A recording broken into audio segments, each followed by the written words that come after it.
There has never been a more beautiful time in humanity to be so deeply and thoroughly connected to yourself.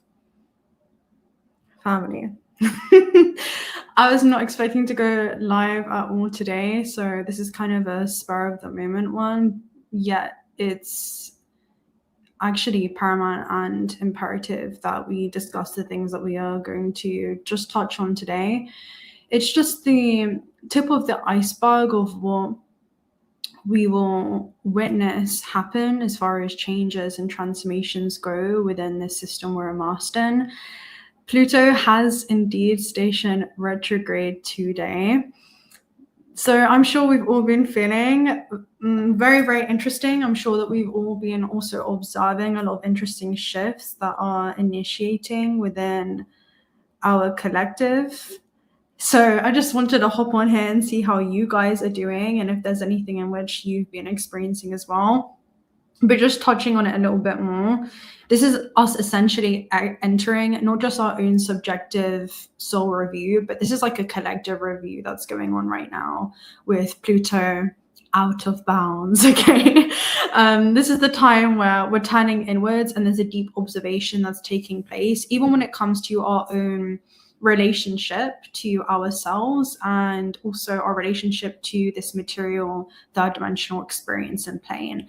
And really, if we're allowing the things externally to draw us out of harmonic resonance and into a state of chaos and decoherence, or if we're able to remain deeply anchored in truth as we observe the storm and see the chaos within it, there is a lot of destructive energy in which we will begin to see unfold in the system.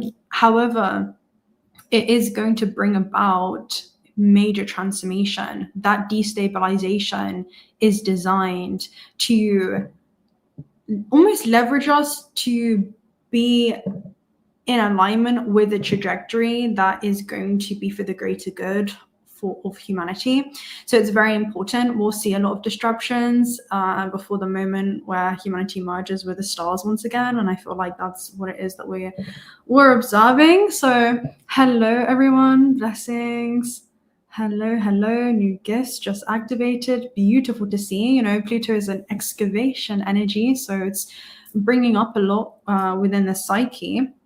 But yeah, we're essentially going to be revealing a lot that has been buried or repressed or suppressed, including within the collective. Okay, so the energy isn't asking us to react impulsively to the external world, but quite literally the opposite. It's asking us to anchor deeply into the 0 point as we observe these changes that happen both internally and externally, to be seated at the eye of the storm.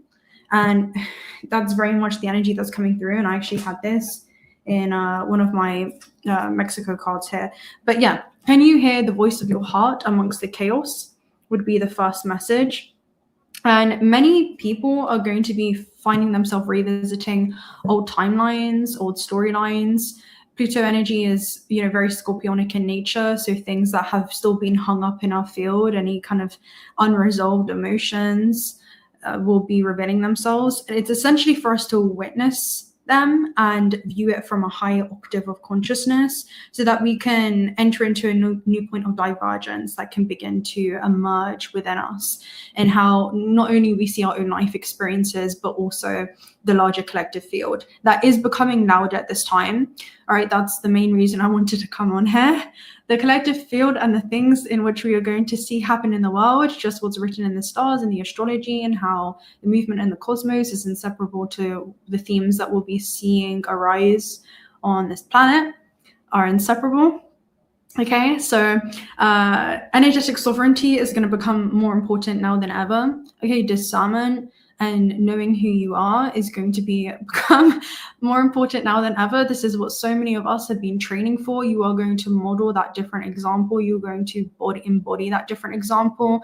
And it may look different from those around you, but it's in you anchoring into that knowing that will actually end up becoming an anchor for those around you. So many of us do have a responsibility to anchor that collective grid during this time as well. So I'll be putting some messages around that, I guess.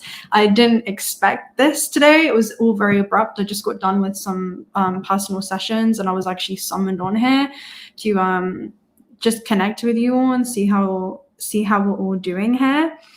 But yeah, that's what we're going to see essentially. So the more anchored we become within ourselves, the less the external matrix and noise externally will it will no longer distort our internal reality. Okay, the voice of the soul is going to become louder than the noise of what's happening around us. So these are thought forms within the system. It's things that we're going to be observing, which is why I got a download about speaking about egregores the other day. And I'll do a whole teaching on this so we can dive into it extensively. But the most important thing to know is that these are thought forms of systems. So it's the collective thought forms that some of us unconsciously within this construct have been feeding during this time. And now we're just naturally seeing that collapse into part of this reality. So egregores are not just a thought, but it's a thought, it's emotion and intention and focus that creates this repeated energetic investment that once it gains enough coherence, it begins to function like a living field. And the more something is continuously reinforced, okay, it creates a bioelectrical charge. It has a very specific signal. When it's emotionally fed and it's shared and participated in and also believed in, the structure then gains this energetic grid, and that becomes its own network. And many of you are creating one now, and you're actually being called to create one that's highly conducive. This is us creating our own egregore that is going to be a stabilizing force, even amongst times of great, I'm seeing dynamic shifts. Okay, so these are shifts that we're going to be adapting to within humanity. There are so many themes. There's so much disclosure that's going to be unfolding. It's not even funny. I'm not even going to speak about that right now. It's like a whole rabbit hole, but there's so much that we're going to be seeing come to the surface. It's really just the beginning.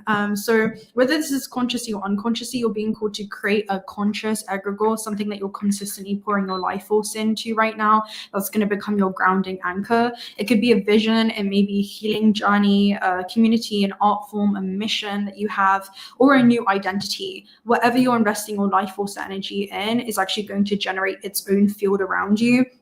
And then the next path that will unfold is going to be very, very important, because your signal begins attracting in higher resonance experiences. You may be in this world, but you'll be experiencing a completely different version of it. This is what we're going to be experiencing as this split in humanity, okay? You're going to just be experiencing a completely different dimensional field of this reality. Some will be fear-based and others will see things through a unified lens. And we are essentially at that collective timeline point of divergence and soul review. And so you get to decide how you want to experience these shifts. And that's part of each and every single one of your free will. Okay, you have free will to choose how it is that you're perceiving these experiences. This may make total sense for some of you right now. Others of you, this is going to be a precognitive message. You're going to see how this is going to make sense for what I tell you will unfold over these let's just say next few months. It's going to get very interesting. Anyway, so this signal is going to be attracting even unconsciously towards you resonance of experiences. So it could be people, opportunities, and synchronicities and connections that are already carrying compatible frequencies to what it is that you're beginning to enter into, right, when it comes to your own internal world. And reality will begin reorganizing itself around your internal state of coherence as this signal is sent out. So yeah, this is when creation is going to begin to suddenly accelerate in your life, and suddenly the right people are going to appear all at once. Momentum is going to, cross this threshold in exponential ways. And this is a higher octave of egregores. Now, on the stark contrast of that higher octave of egregores, which some of us will experience as authentic connections, this mutual empowerment, which we have in this space, which I'm so deeply grateful for each and every one of you that, you know, show up for yourself, whether you're here or just the way that you move through this existence. I'm incredibly inspired and proud of this coherence that you've been able to come back into, because our greatest desire is being able to remember ourselves while immersed in this system. So thank you for the work that you're doing, what it is that you're doing on that subjective lens, and being able to move through the system with that sustained level of awareness. That lucidity is an ongoing state of awareness is very contagious, right? Your coherence is something that naturally brings people back into the rhythm of their own heart. So yeah, this is conscious participation within the system, and that sovereignty that you have within connections themselves, and how you interact and exchange your energy with the field around you. So yeah, that is a field of expansion. Now, many of us have already experienced some point of reference for what parasitic egregores look like. And this is something that we're also going to be observing in the world around us, and things that may be pulling. Okay, one thing to remember is that we design the matrix as a psychological operation to divert our life force or attention externally. Don't get so caught up in what's happening in the material plane right now. Just see it clearly, right? Instead of trying to escape this world or the very real things that will be revealing themselves in this world, it's being able to stay anchored in who you are. Disclosure, discernment is going to be so important. Discernment, free will, two keywords: discernment, free will. You get to apply your free will and how you're discerning the things and choices. You do have choice for what it is that will be surfacing. I just want to say that. And yeah, you have conscious free will around whether you want to participate in these fear-based programs, essentially. And you can extract yourself from those exchanges. You don't have to stay in shame for not going with what the status quo's direction or momentum may be moving towards. And you don't have to accept any kind of unconscious projection and any survival-based attachments as well, right? So this is where you get to choose your environments. You get to choose what nourishes or what drains you, and what it is that you essentially feed your attention towards, which is where energy is going to flow and manifestation follows. So yeah, conscious participation is your biggest message today, and you don't have to give your life force to anything that you don't feel is going to be conducive for your journey. So how are you guys doing? Hi Steve, hello. TT channel, the shifts in the world. Yes, the magnetic pole shift occurs on Earth. Yep, there's a lot in which is being unveiled. It's already been there. Yeah, being true to ourselves, right? Energetic hygiene. Can we notice, first of all, when our nervous system comes out of coherence and we begin to fall into fight or flight mode or survival programs? Any thoughts that enter into our field that affect our multidimensional system? Can we ground ourselves back in our body? Can we practice this energetic hygiene to understand, okay, I'm not going to allow the things that are happening within the world to take me out of resonance. My internal state and connection is going to govern the way that I feel, interact, and perceive what's happening in the world around me. Mastering your emotions, taking yourself from 100 to 0 in 1 second is going to be a tool that is actually essential moving forward. It's going to be a navigation guide to remove yourself from trigger and return to a state of peace. Remembering that it's an illusion will help you detach and begin to neutrally observe what's actually happening in the field around you. And that's going to bring your vessel and your body back into a state of homeostasis, okay? That is you believing in yourself. That's about you knowing who you are, so that the world doesn't tell you who you are, okay? That's about knowing how you operate fluidly so that you don't accept how the world tells you to operate, okay? So yeah, this is you and your infinite life force and being able to make choices every single day that bring you back into harmonic order, not entangling with the psychological operation, just being able to observe it. It's a very complex geometric structure. And you have the capacity to become very aware of yourself in the system and to also move through this complex system with that level of internal structure and foundation, okay? introspectively observe what's happening around you to bring yourself back into a state of peace. Yeah, many humans can be dormant within this lifetime experience in the material plane, but you have the capacity to observe how it is that you're experiencing this. We are always experiencing harmonic order. Some of us rise, some of us fall, but there's always balance that's being sustained. And that frequency is changing during this evolutionary leap, essentially, that we're going to be taking. So yeah, there's an important role for this foundation that you've cultivated. It's going to be go time. So this is really, it's integral. It's imperative that we create this foundation, because that's going to be your anchor. It's going to be your anchor moving forward. It's not even funny. Okay, it's not even funny. So yeah, that's what I have to say. We move through cycles of consciousness and awareness and disconnect and reconnect, and it's okay. That's how the system is designed. But it's time to reconnect and really, really be anchored into the grid. It's in you doing that, every single one of you doing that. Happy birthday, Steve. Your solar return is today. How exciting. You a Taurus. How exciting. Happy birthday. I hope you're having a beautiful revolution around the sun once again. Fear not with us thinkers will be able to prepare people for it. Yeah, I mean, this is preparation. This is what you have all been doing the work for. Again, just zooming out enough, it is a system of contrast that we're able to observe from that neutral point. So it really shouldn't disrupt us all that much, although we'll be seeing a lot happen. And I can't really say too much on YouTube anyway, but there's a lot that will be happening that we'll be seeing when it comes to global shifts, a lot of disclosure. And it's just a part of the cycle. It's designed for the collapse of certain systems and for others to rise. So right when we're on the verge of a breakthrough, we're going to be experiencing the most level of resistance, but it's inevitable, okay? It's inevitable for this next rise and shift in consciousness. And if you can stay anchored in whom you are and why you're here, we can see it from the perspective of play. We can also see it from the perspective of source experiencing itself through this contrast. It really is a game when we zoom out enough, and this is just part of the game. It's a part of the movie where things really get interesting within our own individual lives, but then also what it is that we're going to be witnessing on a collective scale. So that is really all I wanted to jump on here and say. So,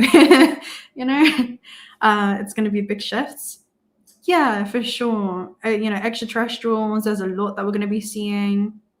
A lot that we'll use our discernment around already. So many of us already know what it is. Like, we know a lot. We have learned through previous cycles of what it is that we want to do, what it is that we don't want to do. There's a lot. And maybe I'll figure out a way that I can kind of articulate it, or somewhere that I'll share it. But we already all know this is going to be happening in many areas of the globe. So, yeah. All right, let's go and get a message for us then, shall we? For this Pluto retrograde. I was feeling that. I forgot there was a retrograde today, stationary retrograde, and I could feel it brewing, because Pluto is very much, unavoidable transformations, which is why I think I labeled this live here an unavoidable transformation. So let's see.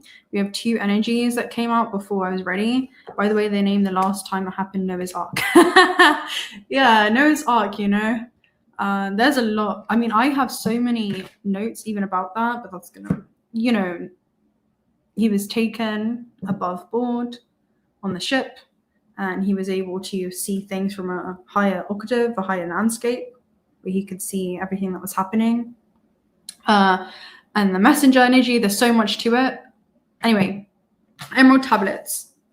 And then you have cosmic ordering, divine alchemy, and conscious manifesting. And then you have power recall, light immersion, full system upgrade. What this is, with the Merkaba at the bottom, is your rising. It's you neutralizing your relationship with the matrix. Many of us, and I've seen some in the comment section around, the parasitism timelines and, parasitic energies and things that are happening in certain coordinates on the planet during this time, and it's harvesting our life force. Well, The thing is, nothing can become parasitic unless we hold a parasitic belief system within ourselves. And when we understand how these lower octaves operate, and we understand what originates and stems and springs from a plane of consciousness of fear and control, because of that internal fear and disconnection with the self and the source, then we see it's operating from a place of suffering. And so we understand its inner workings, and therefore there's nothing to fear because you're not on that frequency. You can perceive it from a higher level because you understand the octave also exists within you. You can also operate from fear, or you can rise above by integrating what is below and seeing it clearly in a way that they're not able to perceive themselves. And a lot of these things are just, you know, Gaia's soul contracts, right? Gaia is also, the planet is a conscious organism of consciousness. And so she also has her own soul contracts, right? Every universe is a conscious organism of consciousness. And so we all have our own soul contracts that we move through. And one of the contracts in which she accepted when we zoom out enough is to experience the rule and law of duality. And that plays off in many other dimensional fields simultaneously, not just that of the earth. But we experience the shadow and the light here in this realm. So we experience themes of fear and also themes of love. And so when we understand how the fear operates, well, that is just source experiencing itself through all subdivisions, right? All different frequencies and spectrums. And now when we see it clearly, there is nothing to fear. So with light immersion and full system upgrade power recall, it's about neutralizing your relationship with the matrix. The Merkaba body is the one that folds their awareness back within themselves so that we're not so entangled within these systems and our internal state becomes governed by these systems. Instead, we are rooted in this system and we can see through the illusion of the contrast clearly because it's just the one playing with itself through the law of duality, right? Now, that's what power recall is, okay? Now, Emerald Tablet activation, conscious manifesting, and divine alchemy is how you want to not just recall your light, but how you want to direct your light. So how we spoke about the higher octave and more conducive egregores, that's something in which we're all creating in this space, right? So how can we, Joseph says, we can become generators in our area, light beings in dense areas. Bright light attracts moss. You can ignore them or take care of the problem so it doesn't keep arising. If you know, you know. Precisely. And there is so much that we're going to be seeing. Let me know, Joseph, if you want to hop on here. You're very welcome. I'll post the link. Refinement of energy conduction. Yeah, it's like we are going through a refinement period so that we can ascend into a high octave and then also experience these timelines. Because the end goal, what we have to understand is that the end goal of the trajectory of humanity, okay, yes, there's different collective timelines, is inevitable, right? The rise of consciousness, we're always moving in a phase of evolution. That's inevitable. The journey of how we experience that is totally up to us. Okay, we can experience that through the lens of suffering and fear and disconnection, or we can experience it as, all right, this is just the part of the movie that gets really interested, but I'm very grounded in this character that I'm playing. And yes, it's a temporal character and identity and avatar, which we all have. But you have the experience, the privilege to witness this firsthand, like through the lens of what they say, the eyes of the window of the soul. The soul can experience it through the lens of the avatar, and you get to experience it through your own subjective lens. So divine alchemy is being able to, what is alchemy? It's being able to say, okay, yes, this dense octave may exist within the collective themes and maybe things that are rising within myself. However, I can observe that neutrally, and alchemy is saying, what do I want to choose to do with that? How do I want to, as a multidimensional being, say, yes, this may be happening, but let's embrace our multiple dimensions, which is simply saying that there's multiple perspectives in how you could think about the same circumstance. There's different ways that you can think about it. There's different ways that you can feel about it. There's different ways in which you will experience it. So what's happening in your own internal mastery over mind, mastery of emotions, will ultimately lead to mastery over matter and the way in which you exchange your life force, light, with the world around you. So yeah, conscious manifesting. We'll go ahead and read some of the Emerald Tablets. And what does Thoth say in the Emerald Tablets? It's about returning back to your formless nature before returning back to the light. He says that there is only one reason for being, and that's to alchemize, turn shadow into light, right? Being able to see the shadow and the shadow realm and everything that entails, and being able to see it from the perspective of source, because not everything has to look like light for it to be light. Remember, it is all source experiencing itself through infinite expressions. It's one consciousness, one single emanation, difference in only seeming, right? Jesus and an angel and a demon and Lucifer are different and only seeming, but they are both birthed from the same one consciousness. The universe is one single being. We are all inseparable from each other. That is fact. Fact. We are just experiencing ourselves through these different subjective lenses, are we not? So when we come back to the law of one, it negates everything else. In the fearful realms, we understand that it's just an experience that we can choose to slip in and also choose to extract ourselves from. We can say, I choose no longer to experience this from the lens of fear or suffering. And that is our free will. I choose to experience this differently. I choose to think about this differently. I choose to feel about this differently. And that's your power as a creator. Yeah, definitely, Joseph. Come on here, man. All right, let's go and take a look at emerald tablets. We're just flowing with it. You know, I was summoned. When I say I was summoned to my life today, I had absolutely no plans. I was feeling actually really, really tired. I was like, I need to go for a nap. And then I was called to go on here, and it's all flowing. This was the direction that our life force is supposed to be moving in, right? So it's understanding and honoring those cues, right? Our body is going to be speaking to us. It's saying it's not that you don't have energy, it's about where is that supposed to be directed, where is that supposed to be focused. And a lot of us are channeling that inwards during this time. So yeah, this talks about the idea that he knew of the approach of the end of his civilization and hid the emerald tablets and many other teachings in order to preserve the spiritual aspirants in the future. The emerald tablets is a special time for you to use that power to bring into manifestation all that you need for your life to unfold in a way that's in alignment with your best interests. All that has unfolded so far has given you the opportunity to learn and grow, even the unsettling moments. But you're a master alchemist to take the capacity of what was once challenging and create positive opportunities for yourself. As above, so below. As within, so without. Send your energy and thoughts up to source, and it will contribute towards your evolution on the earth. So even if you don't know how to express it, there's a great power that you hold within you, and you can choose to participate in that system and feed it. See, parasites starve if you have no fear to extend towards that construct.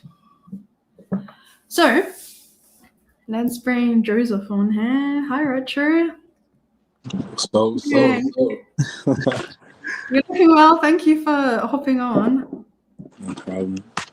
Yeah, I was thinking about it because honestly, it's like every time I want to hop on, you kind of like already say like what it is I'm thinking or whatever, or what it is we all thinking. Because I feel like we all like, it's so weird. Like we all like connected if you really think about it. Because I don't know. Like sometimes I sit there and space out, but the thing is, it like the term itself, space out, is kind of funny because it's like I was sitting there just thinking about it. Like when we space out, like where do we go?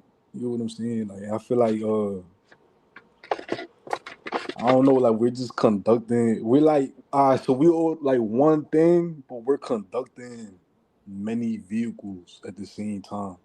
It's like I sit here and laugh because it's funny, but then it's not funny because it's a serious thing. Like I don't know, like I'm very passionate when it comes to like this. I don't even want to label it spiritual. I feel like even giving it a label makes it kind of like out of reach, or like not even out of reach, more so like where you gotta extend your hand. Like this is not something where you have to even extend your hand. Aspire to be. Yeah, like it's more so like just something that you just are. Like it took me a while to kind of like understand it because it's like I always thought it was a process of getting somewhere. or like trying to maintain something. And it's like I kind of experiment with my mind a lot. So I'm like, all right, so if there's one way of doing things, there has to be another way. There has to be other ways of maneuvering through this. Like if one way doesn't work, what they say, like the definition of insanity is like when you do the same thing over and over And expect a and you different don't. result. Yeah, so it's like if something's not working for you mentally, I feel like you should be able to get crafty. Like not let certain like rules or limitations other people put on you or whatever they believe in affect your way of navigating through your own mind or navigating. Don't let what works for somebody else, don't let that affect you, if that makes sense. I'm not really too good at articulating things, but I know like how to like maneuver the energy. Does that make sense? Like it's so weird. Like it's like this energy. It's like if I could explain it, I would say like 0 point, like you how you be saying like it doesn't need words. I feel like words kind of like you could add words. You could like words are useful when it comes to like refinement of like energy. Like if you want to like if you're feeling bad, it's good to like talk to yourself and like regulate that energy within you. If you're feeling bad or whatever, it's good to like like you don't even have to like sit there and talk to yourself crazy. Like you could just say one word like happiness or like words that bring up good emotion. What's good? Huh? Oh, you don't want no more fries? I'm on the phone. I got some. I bet. Yo, you can leave them upstairs for me. You don't know what you want to do. I'm sorry, guys. No My daughter problem. come downstairs. But nah, yeah. Back to what I was saying. I feel like we have the ability to bring up certain words within our own vessel that can bring stability within us. So like, if I'm going through something that's because we all get thoughts. It's impossible to turn that off because we have a brain, and it was given to us when we came here. You know what I'm saying? It's not, but we don't have to use it the way we think we have to use it. You know what I'm saying? Like it could be used in different ways that benefit us. What's going on, baby? What's wrong? I'm on the phone. Sorry, I'll play with you. Give me like 10 minutes. I got you. But now, so what I was saying is, let me get back on track because like when I be tuning in, when I'm by myself, like I talk to myself, right? So it's like sometimes I guess they call it streamlining or like connecting or I don't know what it is. It's like it just makes me smile every time because it's like you are tuning to something. I I was never really too good like because back then I did not believe in any of this. I thought all this was woo woo until I started experiencing it for myself and really stepping into it and really taking it serious. And it's like putting it into words will do such a disservice for it. What's going on, baby? Hold on, I got you. I got you. I'm gonna fix that for you. But back to it. I feel like bringing up words are like powerful. So if you are able to like regulate yourself, yeah, you could use words, but I feel like I don't. It got to a point where I don't have to um use words to like regulate myself. It's more like I kind of like just focus on my breathing. Like it's just like I feel like everything's in the breath and everything's in you being patient and letting things come to you instead of forcing things to come to you or looking for an answer of some sort. I feel like when you sit there patient enough and you just focus on your breath, the problem you were trying to solve, or problem, quote unquote, the answer comes without you having to like do the most for it. I feel like it's the illusion of us having to seek to find an answer that causes us to drift off our path. Like if we just silent enough and patient enough, everything that we look for comes to us. Like we don't even have to look for it. I feel like it's just we have like a natural system within us that solves these things for us without us having to do too much. I don't know if that makes sense. Like it's like a natural guiding system because we feel like some people look at life like this through this perspective. Like they were born, however many years they were on this earth. Like let's say like you're 30 or something or 40. You're only looking at the earth from 40 years of experience or 40 years of. I would say like 30 because sometimes people don't remember their childhood. I know I don't. Like I ain't gonna lie. I be having trouble remembering my childhood. But let's say like 30 years. Some people only seeing the world from like 30 years of like being here. But I feel like when you are able to be silent enough in your mind, when you're able to be silent enough in your mind, things that were here before us, or things that were here, let's say before me, before I was born, I'm able to like connect with those things or like talk to them. It don't even have to be like guys or ghosts or I don't know. It could be like objects. Like you could like an old antique or something. You can touch it and like kind of know where it came from, or it's like these gifts like we were all given, and it's like if we're silent enough, we can use them. Like sometimes you only know how to play the game when you just play it without looking for the instructions. Like you learn as you go, and then the instructions come later because we're so fixated on how things work, and we're so fixated on looking for an answer on how to like explain the unexplainable when we could just let the unexplainable just be it. Just don't mess with it. You know what I'm saying? Just let it be. Yeah. It's like participate in the experience to gain clarity and don't expect to have all the clarity before you participate.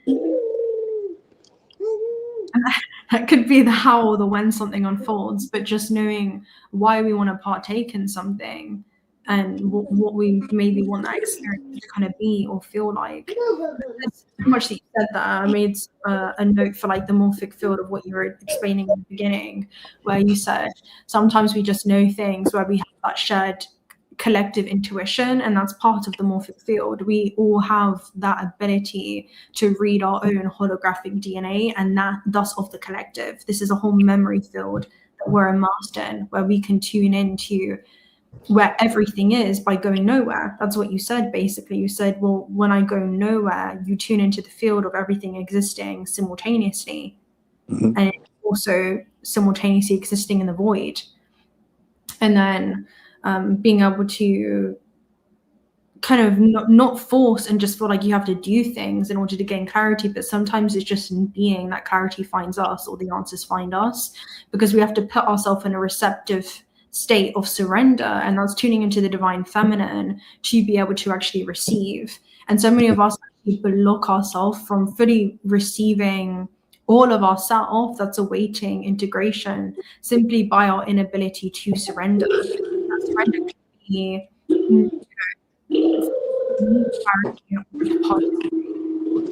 but sometimes it's through the participation. I just think about like Monopoly. The last time I played Monopoly, I didn't really know all the rules, but it was in partaking in the game anyway that I learned through experience. And that's what so many of us are doing through this experience. We're kind of learning what things anchor us, what things bring us back into harmonic order, and actively exercising and practicing that within our own life.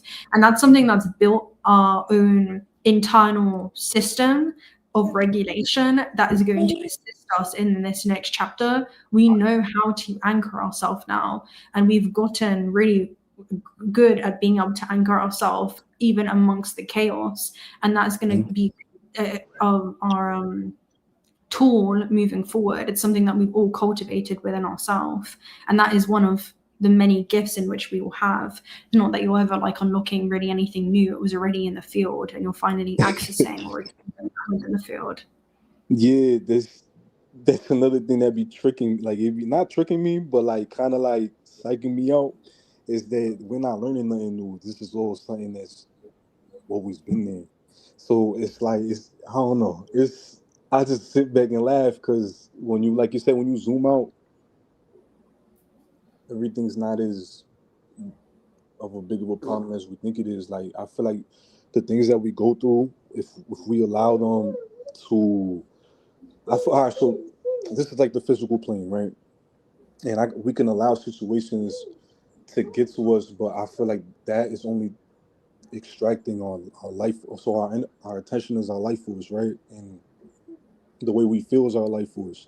So if we're giving these things, like I'm not saying don't be human, and like the other day I was late on rent. I could have been here stressing my mind out about how rent gonna get paid and I don't got no money in my account, whatever the case is. But you shouldn't let these things take from your emotional essence, your life force, because what you're doing is by giving it that power, you're only gonna bring more things that will stress you out, more things that are going to bring what you're feeling is just going to multiply you. So it's like if you're able to, I think things are like those are like tests, because Mm, I could have been way more efficient with my money management. I put myself in that situation, so I feel like it's even worse when you put yourself in a situation instead of life putting you in a situation, because now you're even blaming yourself. So now on top of the situation, you got a negative self-talk. So now you got the situation, you got yourself giving yourself a negative self. You're dealing with two problems at once. So why just not let the problem be a problem in itself? Why are you letting it affect you? I get it, we're human, so it's only like a natural human thing to like, I don't know, somebody spilled something on my shirt. It's only natural to get upset. But it's our ability to how fast we can hop out of that vibration, or that frequency. If I get upset, how fast can I hop out of me being upset, me realizing that it's not that much of a big of a deal and everything's gonna get handled. Because I don't know, my faith run different. Like I feel like when bad things happen, I'm still okay. Like everything's still gonna be okay. Like the mm. whole house could be burning down. Like okay, I'll get a new house. Like or my car could I don't know, I get a new car. Like I mean, don't get me wrong. There's hardships that people don't want to go through. I feel like those are all tests by who I don't know. People want to call it God. I'm not religious. I don't believe in like none of that. Like I just believe in like just energy and just keeping yourself feeling. You have to maintain yourself. Nobody will do that for you. So you have to go within yourself and maintain a good energy. Like don't get me wrong, things is crazy out here. Like there's things that's out here that I believe when you're low and you're weak and you're at your weakest point, there's things out here that will take advantage of that. That we can't see or whatever, and that's not their fault. It's just things that it's what they're programmed to do. Well, these energetic beings or whatever, that's what they're programmed to do. They feast on negative energy. If your day is able to give you like able to put you in a bad mood, these things around like they feast on that. They feast on like negative. It's like food to them. It So if becomes you parasitic, but it's because you're holding a parasitic, resonant thought yes, form yeah. within yourself that you're feeding. That I'm on the instead, phone. Hold on, I got you. My fault, TT. You was saying? no, it's and let's just backtrack real quick to the situation, right? When it comes to us feeling in themes of survival. So let's use the example of, all right, I haven't been able to pay my rent, and then what it is that we're feeling, and then we know that the effect that we're seated in that point in time, that coordinate within space and time, is Mm-hmm. the effect of the cause or the action that had a certain reaction that we're now seeing play out in our reality. And Yeah. sometimes it's in action as well. So instead of feeling, when I'm in a situation and I feel survival in my body like that, I'm like, okay, what do I need as a quantum being? How can I leverage beyond what it is my current conditions appear to be? And I'm like, okay, what I actually need is to fill my body with safety. And it's easier said than done. It's like you actually need to bring safety back into your body and begin to embody the traits of the version of self that actually doesn't have that situational scenario. And that naturally begins to resolve itself because you now become a frequency gap to your current set of conditions. So that's how Yeah. you cut out time, where it's like, again, reality begins reorganizing, and eventually that's what faith is, right? Faith is a verb, not a noun. It's follow through in action. It's if you, and it's not spiritual bypassing, right? Because it's like, okay, I've taken note that I know now how to address my finances moving forward, right? So I learned from this karma or the cause and effect, and it's something that I want to experience again. So I'm gonna note that to self, but universe now show me another way, right? I'm ready. I'm learning the lesson. Let's read it right? I'm safe in my body. I can bring stability into my body, and I know that everything's good, and I know that I'm going to be shown a way when it appears like there's no way. And that's how we collapse time. And then eventually usually it doesn't take much long after that we begin to see the path unfold before us of how to navigate that, and it becomes so much more fluid. So we have free will over how we're choosing to perceive a scenario while we're inside of the storm. Like if we can see ourselves inside of the center of it, then we don't have to experience it through the lens of suffering. We get to choose how long we want to kind of be carry feelings of like regret or shame or insecurity or whatever that may be, and just observe that version of us is asking to be held, right? So we're able to hold that version of ourselves through that moment. That's where we don't abandon ourselves, we don't tear ourselves down, we don't beat ourselves up. We hold compassion to ourselves, especially in those moments. It's easy to do that when things are going great, but how much can you sustain and return to the 0 point while inside of the, in the trenches? When Like the pressure, when the pressure come, how could you handle it? I get what you're saying, because when everything go good, we patting ourselves on the back, we're like congratulating ourselves. When things go bad, it's like we have this bad self talk, like damn, I'm an idiot. Why did I do that? Or damn, I'm so stupid. Why did I go the way? It's like, and now we're being an enemy towards ourselves. I feel like to be an enemy towards yourself is to be an enemy towards God, like God, in a sense, because it's like we're from the same essence. So the way you treat yourself is how God will treat you. The way, if you bless yourself every morning, you talk over yourself, you pray over yourself, you make sure that you're always your equilibrium, right? You know what I'm saying? Like even when everything around you burning down, you make sure that you're okay within yourself. You talk to yourself. You make sure you're straight, no matter what. God will bless you for that. Like God will bless you for taking care of yourself in that way, because you are of the same essence as He is or it is. Like God is beyond gender, time, anything of this realm. God is beyond all that. So it's like we all are the same essence. We're just, I guess we made this all for fun, to come down here and figure out what emotions are, things that are going to test us, to bring more structure. Like I'm not going to say structure, more so like build the strength to how to deal with these things. You know what I'm saying? Like when these things arise, like we are not our emotions, we are not our thoughts, right? So when these things arise, how do we deal with these things in a way where we don't suffer from it, we actually benefit from it? Because even if you have a bad thought, you actually benefit from having bad thoughts, like in a sense, because it teaches you how to refine your mind. Eventually you're gonna get sick and tired of having bad thoughts. Eventually you're gonna get sick and tired. You're gonna sit there, you're gonna be like, you know what, that's it. I don't, my mind is doing all these crazy, but I'm not gonna let it happen. Eventually, you're gonna reach a breaking point where you're gonna be like, you know what? All these circumstances, all these things that's happening around me, I'm not gonna let it affect me. And even if it does, I'm gonna let it affect me for a little bit, and I'm gonna move on with my day, and I'm gonna move on and carry a light essence within me. You know what I'm saying? Because it's like it's easy to be negative. It's easy to let these things beat on you, and life can drag you everywhere, but it's the way you just handle things. It's the way, it's your response to life. It's not even people. Like somebody can come and disrespect you. I mean, I'm not saying handle disrespect. That's not what I'm saying. I'm not saying don't let somebody do those things to you. You know what I'm saying? But at the same time, it's anything can happen at this very moment. It's how you handle it, and it's your reaction and your response to it that will carry you on throughout your day. Not everything is gonna happen in one day right away. It's like an accumulation of every day. So every day, let's say, you know what, you be like, you try to handle things differently today or right now at this very moment. You could like, all right, I'm not gonna let certain things affect me. And then you go on throughout your day. People look at it as a war zone. You could look at it as that, but see it as like, I don't know, like just I see it as test or something. Like if I'm tested, I don't know, like at work or something, somebody got an attitude.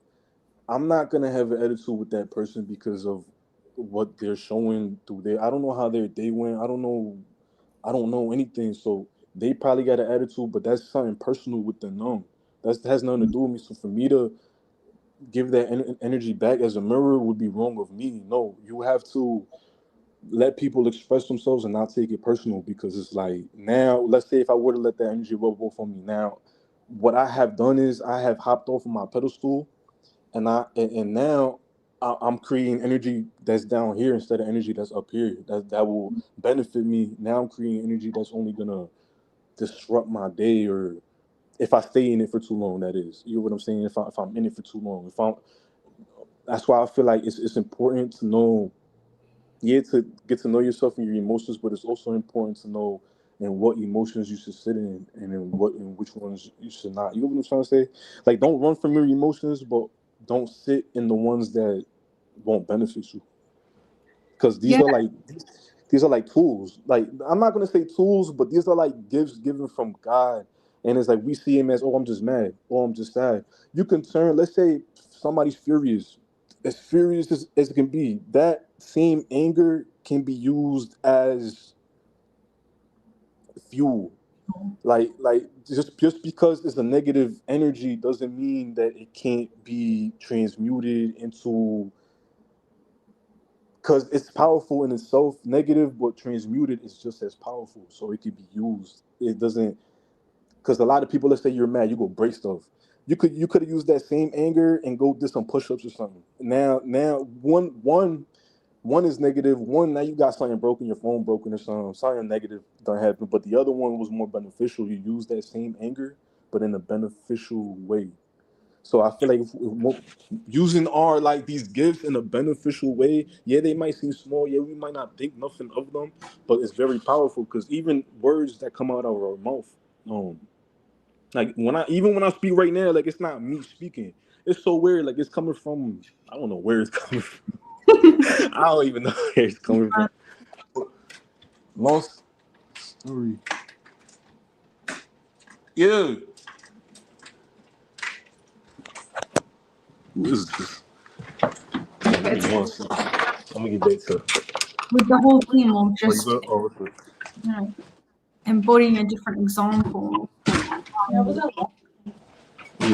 rising the I'm listening. I'm sorry. utilizing it fuel.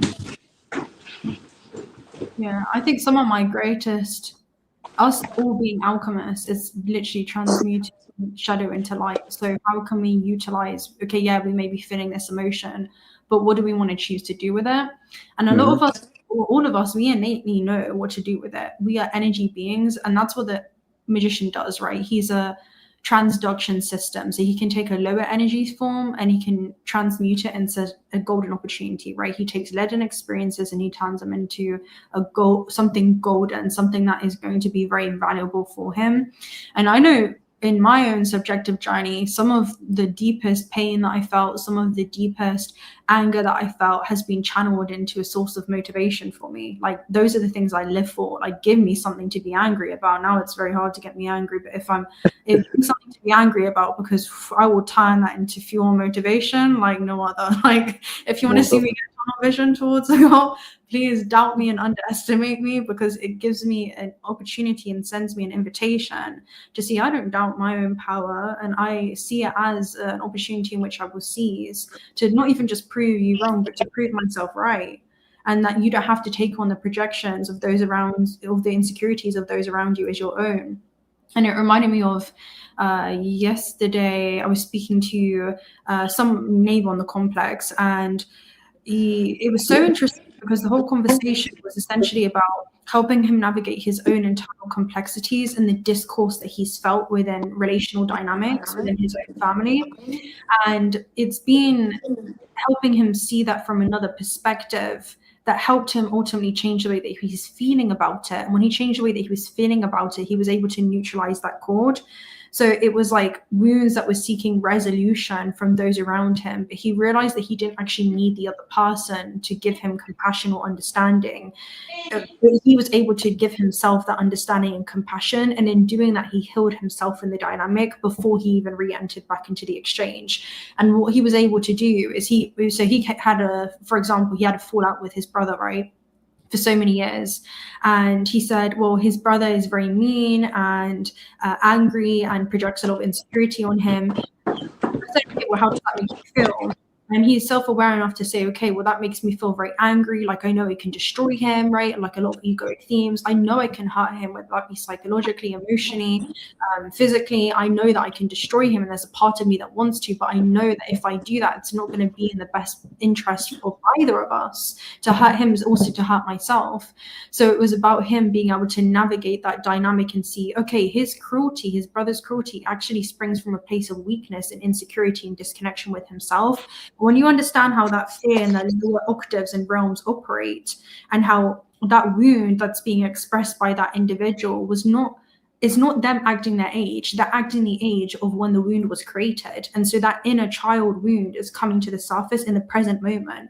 And the thing is, in the morphic field and like telepathy, right, this is field literacy. We're reading somebody's field. We understand how there's certain things in the past that they're still lingering as thought forms. This is also collective egregores, right, negative parasitic systems in which this individual is also existing in, right? It's a whole ecosystem and field, and you can feel yourself when you get sucked in it and immersed in it, and to get stuck into that parasitic timeline. And then you can also extract yourself from it, and there's beauty in that, contraction, just to be able to expand and say, okay, I understand how this person's feeling, and because I've also experienced that as a realm within myself, I can hold compassion towards them. I understand where that's coming from. And so there's something beautiful that you said earlier around basically energetic hygiene and being able to discern what is yours and also what another individual is going through, and hold space for what's happening within the emotional landscape within them, and understanding it in a way that they are still moving through and cannot fully see because of the emotions that can cloud our own perception and how we see ourselves. Ultimately, it comes from disconnection that somebody has. And when you're entirely connected to yourself and you don't disconnect or abandon yourself within those exchanges, you can stay rooted and anchored in who you are, whether you're in somebody's presence or their absence. It doesn't disrupt your very way of being. So you can model that different example. For example, with his brother, he afterwards, he felt super just integrated from the exchange race. He was like, I'm just going to go and see him. He was like, I'm just going to go fly out and I'm just going to go and see him. And I'm not going to have any expectation on him or how he may respond, but I'm going to say, he went through like a whole soul review in our conversation. He was like, you know what, I don't want to leave, because I said, what is, if it's his last day on earth, you feel like you can sit on your deathbed comfortably and say that you had no regrets and how that exchange went.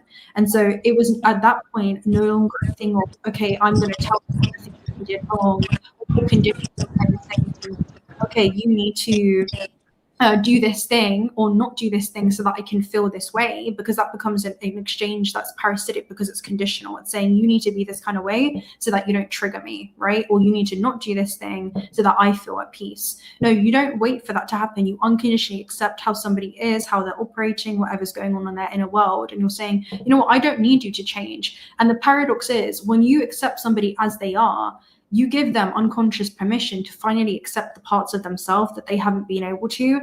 And the paradox is, you can't change until you fully accept where you are. So sometimes when you mirror that different example of, listen, brother, I am sorry for the fact that we've even got to this point, that the relationship has been led to this dynamic and this is what it's been. But I don't want to live another day with heaviness or resentment on my heart.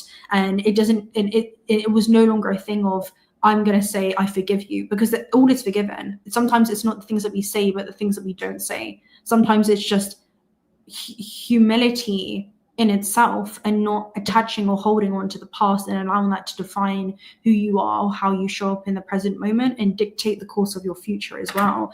Things can be rewritten. I told him, do something that you wouldn't expect yourself to do and he wouldn't expect, because from that point, you're no longer reinforcing that same chord or dynamic. You're establishing literally a new point of reference. You're doing something that's so far from that base reality that you're essentially living in a nested reality. You're creating this new domain of experiences where that foundation crumbles. It's no longer the same exchange of how it's always been. It doesn't matter how he responds, because at least you can walk away from the dynamic knowing that you're integrated. Like, you have no more regret on your heart. You've said everything that you need to say. So sometimes it is just being in that state of just being, and that can be so healing, just to be with yourself and see others in a way that they may not be able to fully do right now. And that's the beauty and the contrast.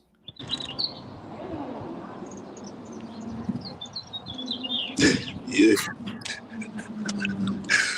I highly agree with that because this is like a lot of people. I agree with that because it's like I'll bring up this example like yesterday, right? How he passed on.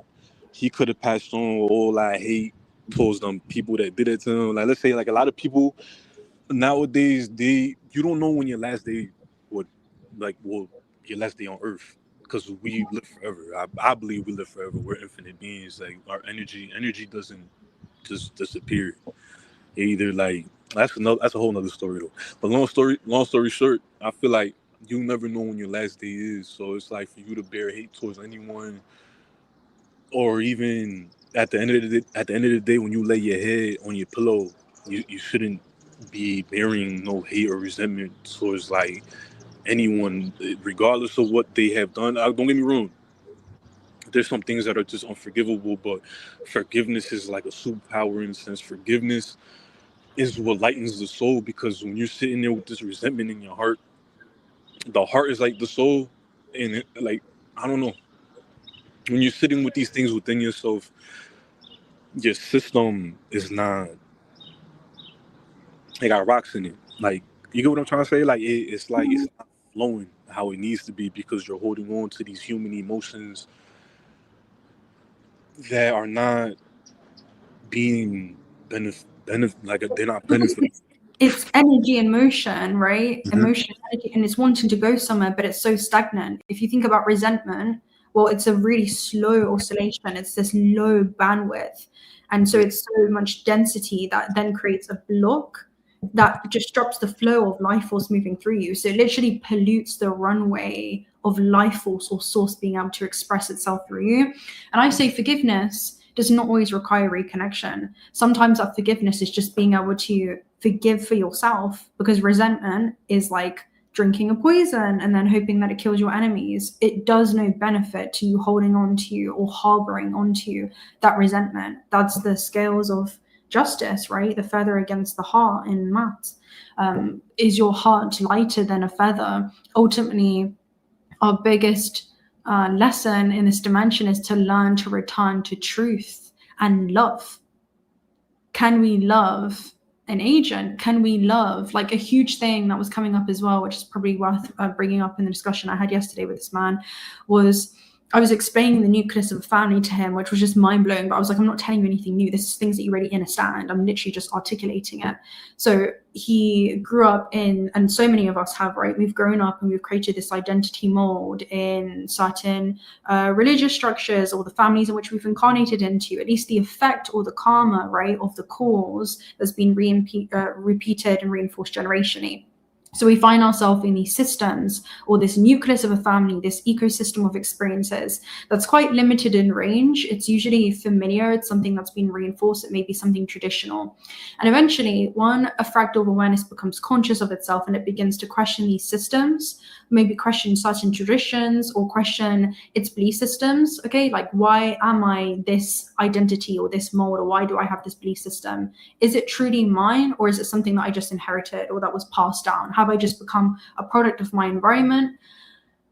When consciousness begins to expand into these new dimensions, it can no longer return back to its old form. So what happens is you begin, first of all, operating a little bit differently. You begin thinking a little bit differently from those around you. And there could be deep shame and insecurity that you have to question this. And you may see that when you question this, it's rejected.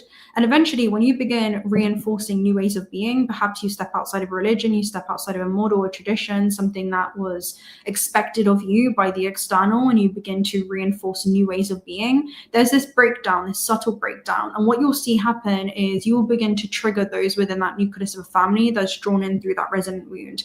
And you're embodying what authenticity looks like. You're embodying what it looks like to not be afraid to be exiled from a group or community, because a lot of the times the soul has learned to close itself off. We've learned to close our heart off because it meant that if we were exiled from a tribe or rejected from a tribe, it led to isolation and inherently death, right? That's something that which we fear, rejection from society or whatever it could be. And so when we begin reinforcing these new ways of being, what we'll see mirrored in the system, in the matrix, is exaggerated emotions that begin to stem from these other individuals within this collective group, where they're saying, actually, hey, why are you doing this? You're weird. You're this is strange, whatever they could be saying. Well, we have to ask the question, because liberated is the soul that can discern everything as either an act of love or a call for love. So we recognize that this is from fear. We recognize that it's a call for love. What the individual's actually saying subconsciously through their projected insecurities is, hey, you're changing. That makes me feel uncomfortable, because it's mirroring to me a change that I'm not yet ready to confront or address within myself. I would rather you stay the same. So I'm going to place conditions on you where I need you to kind of go back to the way that things once were, so that we can stay in this call of familiarity. For that makes me feel more comfortable, because when you change, it requires me to change my point of reference that I had for you. And I don't like that, right? Change makes me feel discomfort. And eventually you'll see those nucleuses of a family break down, right? Those reinforced thought forms will begin to collapse.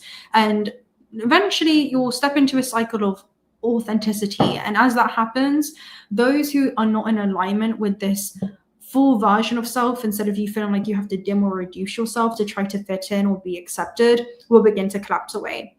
And simultaneously, new resonant connections or parallel streams will begin to magnetize towards you. So there is beauty in the breaking down of that construct. And again, Pluto kind of does that, right? And that brings us back to a full cycle moment, because Pluto in this deck, in the Cosmos Oracle, it essentially talks about disconnection from the tribe. Pluto is like, it's the story of Pluto, who was once considered part of our solar system, and then one day the laws keeping Pluto as one of us, which are just the belief systems, began to change, right? So you change your belief systems, and eventually he was exiled or classed as not part of this solar system. And so the other dwarf planets, 𝓦𝓸𝓻𝓮 and 𝓤𝓚, came and congratulated him and welcomed him into this different kind of tribe. So it says, if you don't belong, then don't belong. The longer that you postpone leaving what feels like it's not in resonance for you or highly conducive for your soul's highest expression, the longer you also postpone the good from coming in. And we can have so many survival programs of just releasing or allowing ourselves to fully be received, or not be received by some. And there is beauty in that unapologetic, authentic expression. And I think Pluto teaches us that, because it's all about death and rebirth as in some kind of area of our chart, wherever that's kind of aspecting us. But it's some kind of unavoidable transformation in which we're all being called to unapologetically embrace. And that's the soul review. So I would be curious to kind of see where that's aspecting each of us in our life. But that's the theme. Beautifully said, TT. Beautifully said. I'm a goofball, man. I feel like sometimes you just got, we take life like serious, but we also should take it unserious, like you said. You know what I'm saying? It's like a duality. You gotta be serious, and then you gotta have some fun, because it's like if it's just serious all the time, that would suck. Yeah, you experience it through suffering. If it's serious, it's because we're taking it personal. It's good to understand it, but once we already have that down and we understand it and understand it, we don't have to keep telling ourselves these stories. We can just experience it through. We can see it for what it is and remain liberated, even within the exchanges. It's like, all right, I see it clearly. This is going to impact me. And this is just part of the rules of duality that we've created here to experience. And there's beauty in that experience, because it's subtle invitations to keep reinforcing these ways of being. And that becomes a form of liberation for us, to fully no longer be tied down by, by the conditioning of the world or the perceived limitations. Because eventually we'll see that nothing was holding us back. It was only us, because everything is us and we are everything. So, Facts. Nah, yeah. I mean, I ain't gonna take too much time. I feel like if I had to end this, I feel like, I don't know, I tell people, feel like the luckiest person in the world. Like, feel like everything that you want, you already have it. Because in you wanting it, you're only gonna forever keep wanting it. So it's like if you have it, then you're in the vibration of having it. Even if you have to pretend, like just pretend until it's real. Because the thing is, it's gonna be real. Like whether, like for instance, like a quick example, like a little quick example, like let's say somebody driving like a little Honda or whatever, but they want a Benz. Like their favorite car is a Benz. Their favorite car, that's what they want.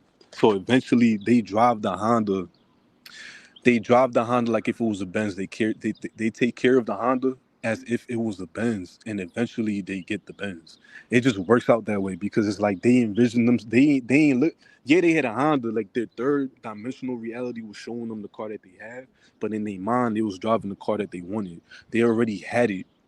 So it's like eventually they ended up getting it because they were in that embodiment of being whatever it is that they wanted, or that comes for like things that you want, or you could even switch it up. You could, like, if you don't like something upon yourself, you could even do that for yourself, like your being. This doesn't only work for like physical objects. You can embody a version of yourself that you want to be, or you don't have to embody anything. You could just be. Like, because I feel like some people get caught up in trying to be a version that they want to be, and it's like they dilute the original version of like who they are already. Like how we've been saying it. Like a flower doesn't need to explain that it's a flower. It's just it is. It's just it doesn't need to explain. Like it is. And I feel like a lot of us try to reach for a certain image of who we think we are, when like we should just be. And in being, we allow the vessel or ourselves to like just, because you won't know what you're gonna say next. You won't know what you're gonna feel next. You feel me? Because it's like we're not in control at that point. It's just we're just letting our self be or act or whatever people want to call it. Whatever We're people. just behind it, so we're just observing what shows up Mm-hmm. and recovering the information behind it. And I love what you said there, because you basically said what we talked about in the time travel video, which was the mind being a time machine, where physiologically the body doesn't know the difference between a vividly imagined future or an event from the past. So if you're vividly imagining a future that you want, and you're taking yourself there visually, you're taking yourself there energetically, emotionally, and like you're driving the Honda, but you feel yourself in the Benz, like you feel yourself as if it's already happened. And your body and subconscious, it's like literally speaking to reality vibrationally through the frequency, because you're holding the frequency of the version of self from that reality, that coordinate. And Yes. then it's like reality is like, oh, I guess we're this now, right? Because reality manifests through our own subconscious core belief systems. It's like, okay, now let's reorganize ourselves around this individual, because this needs to happen. So then we'll see the opportunity come in, or we'll see the big drop of finances, the financial windfall, or we'll see this door open. And it's leading us there towards incremental steps, because we're still experiencing the journey, we're still experiencing the distance between those two events. But time is simply consciousness traveling into a new event, if we speak about 𝓤 and the conscious manifesting, which is you can send your consciousness into that event in the now. You don't have to wait for a moment for that to happen. You can literally surf through the illusion of time and experience it as if it were already. Then you're just going back in time and witnessing the becoming of what has already come to be. You already tune into that version of self. You've attuned yourself to it. So reality will tune into your frequency and whatever that is.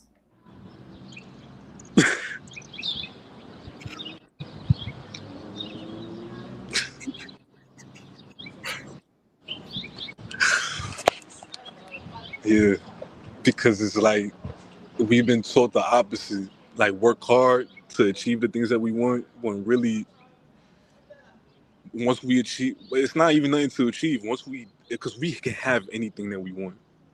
That's so crazy. We was taught that we had to work hard for the things that we want, or just slave ourselves away for the things that we want, when really, if we attune ourselves on the inside to already have these things that we want to acquire, if we already have it, like let's say, like for instance, let's say I was broke. Well, I don't know. Let's say I was broke. I had no money in my account. What realities is going to keep reaffirming to me every time I open up my bank account that I have no money in it. So, but if I feel like I'm abundant, if I feel like I have everything it is that I want already, that wouldn't matter. All that is just there to, it's like, how should I say, like, by you tuning into your bank account in the third dimensional reality, letting that reaffirm itself to you, you're kind of like putting concrete on like, you're slowly putting concrete on what you don't want. And then it comes into your reality. And then like, that's why some people, they pray, but don't get what they want.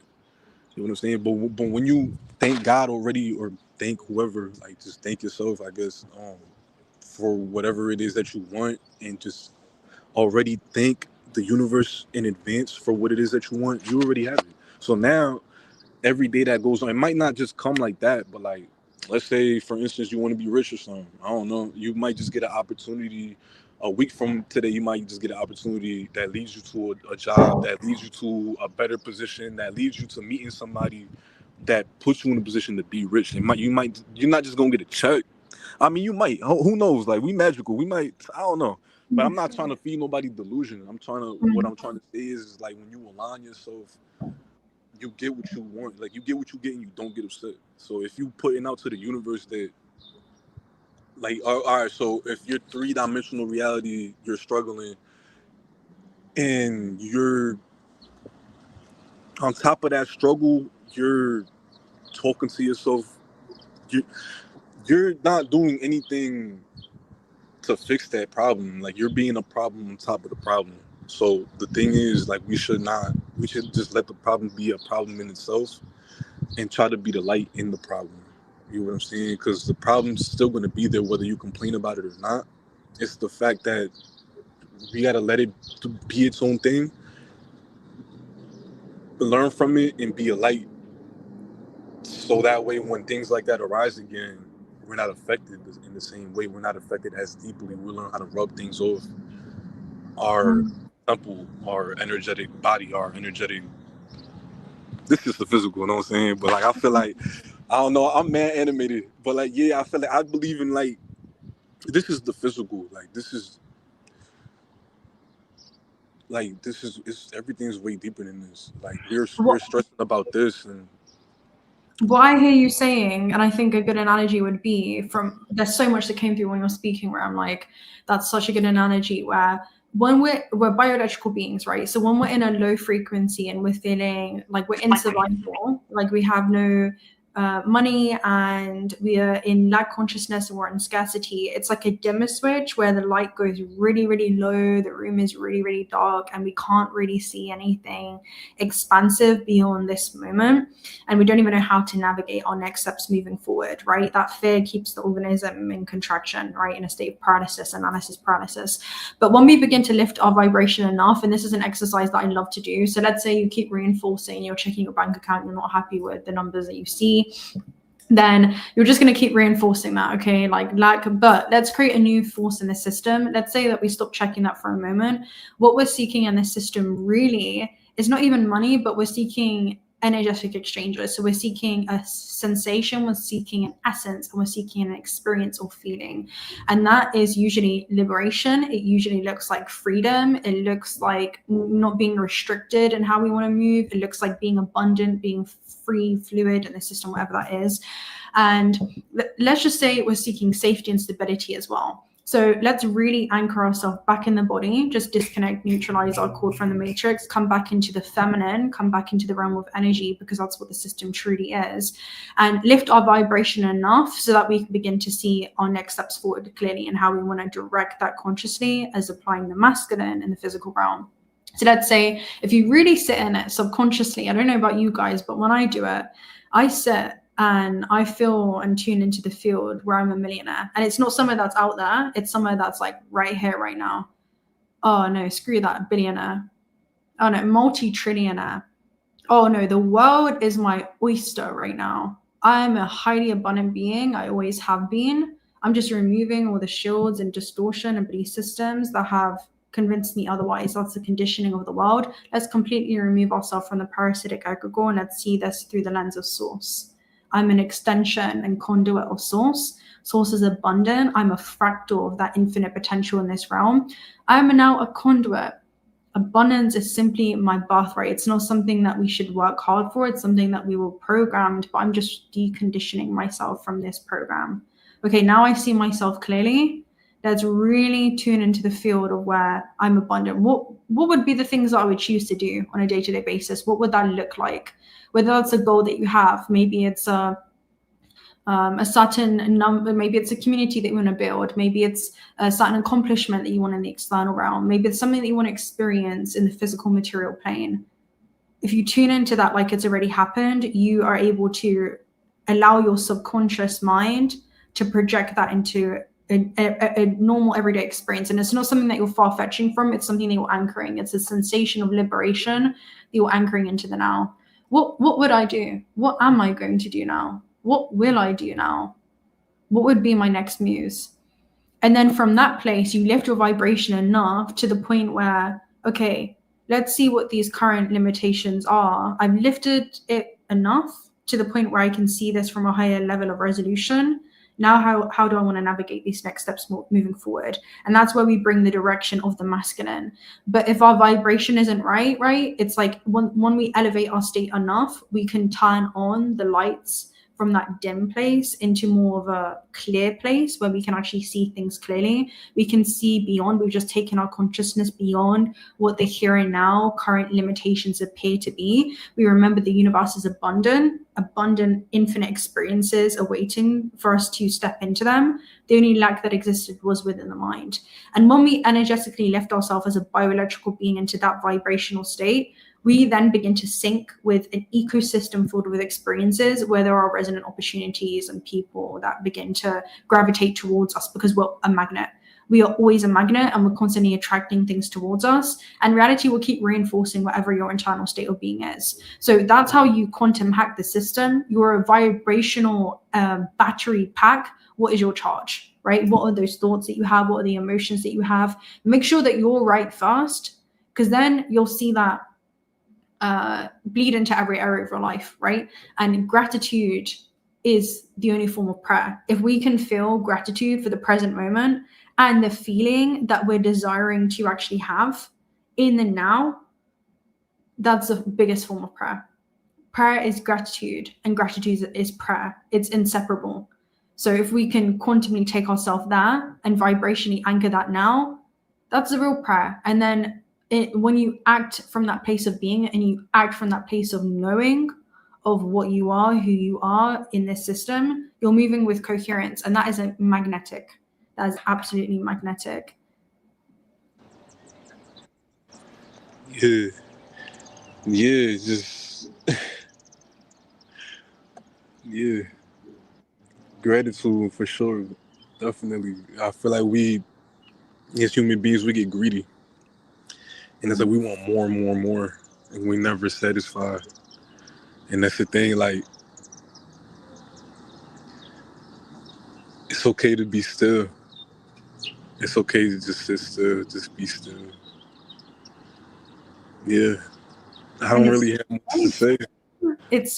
It's safe to be held in each scene of your life, because you're not just the version, right? You're not just Joseph, you're not just the identity or role that you're playing, but you're the field that's also holding that identity. Yeah. And you're really experiencing it from this subjective lens, but from an omnipotent, omniscience, and omnipresent kind of way. You are exactly what it is that you seek. You are the opportunity, the experience, the essence, in the plasma universe. I feel that because Joseph is like a vehicle that I'm using. Like Joseph is like the person that I'm using to maneuver on Earth. But Joseph in itself has a brain still, and the brain is limited to this construct. So when we rise above the brain, that's why people, I guess, experience like identity separation or whatever. Like they know they're this, but they're this, and they don't know how to coexist in both worlds at once, because we're both. It's not about choosing what side of the fence you want to be on. You could be on both sides of the fence, because it's like you have no choice really. Like, what you gonna? It's like that's like me leaving Joseph on the other side of the fence, and I just go on by my. I can't do that. I have to bring him with me. The child version of me, the grown version of me, the everything. I have to bring it with me and treat it with love, because it's like that's how we truly is. And yeah, like you said, we're never in lack of anything. We're never. It's the illusion that we lack something when really and truly we don't lack anything. That's crazy. Because it's Yeah. like. We have to become our own parent, you know. I love the way that you worded it, because you're essentially saying that we have to teach the vassal. The vassal is a mere conduit. It's something that we should actually feel great gratitude to experience ourselves through, for otherwise we wouldn't be able to actually partake in the third dimension. So the vessel goes through internal conflicts, and we are the awareness observing that, but we're teaching it how to be kind to itself. We're kind of like redirecting it, and maybe sometimes just saying, okay, you know what, maybe you just need to rest. Maybe, you know, you just need to go on timeout right now and kind of just reflect on what's going on.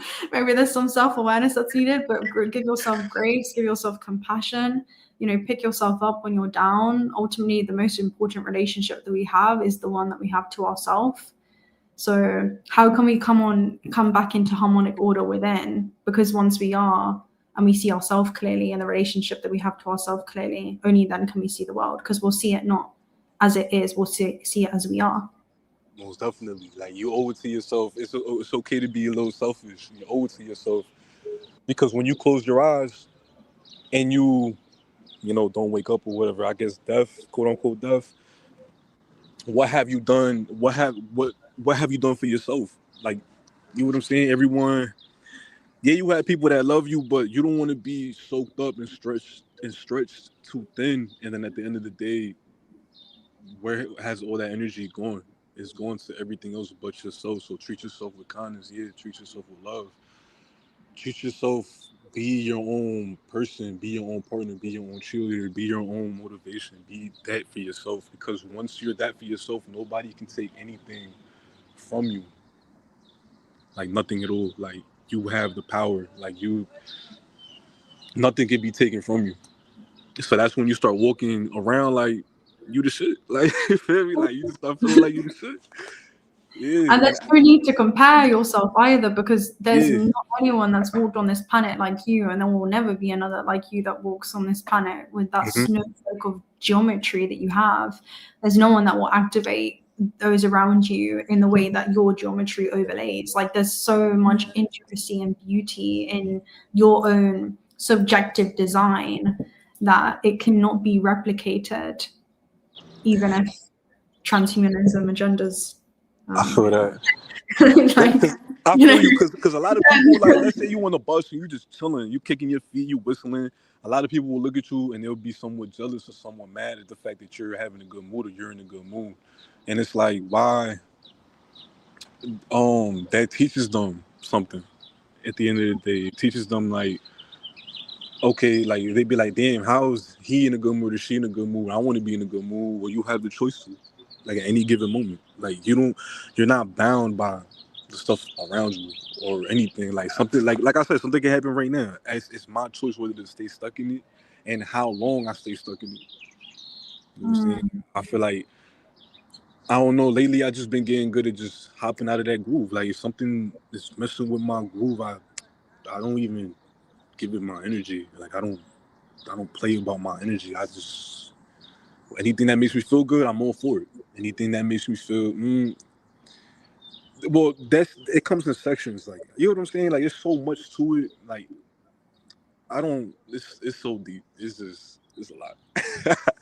It's definitely a lot. I ain't gonna lie. Like, I wish, if I could explain everything, I'd probably take like 2 days.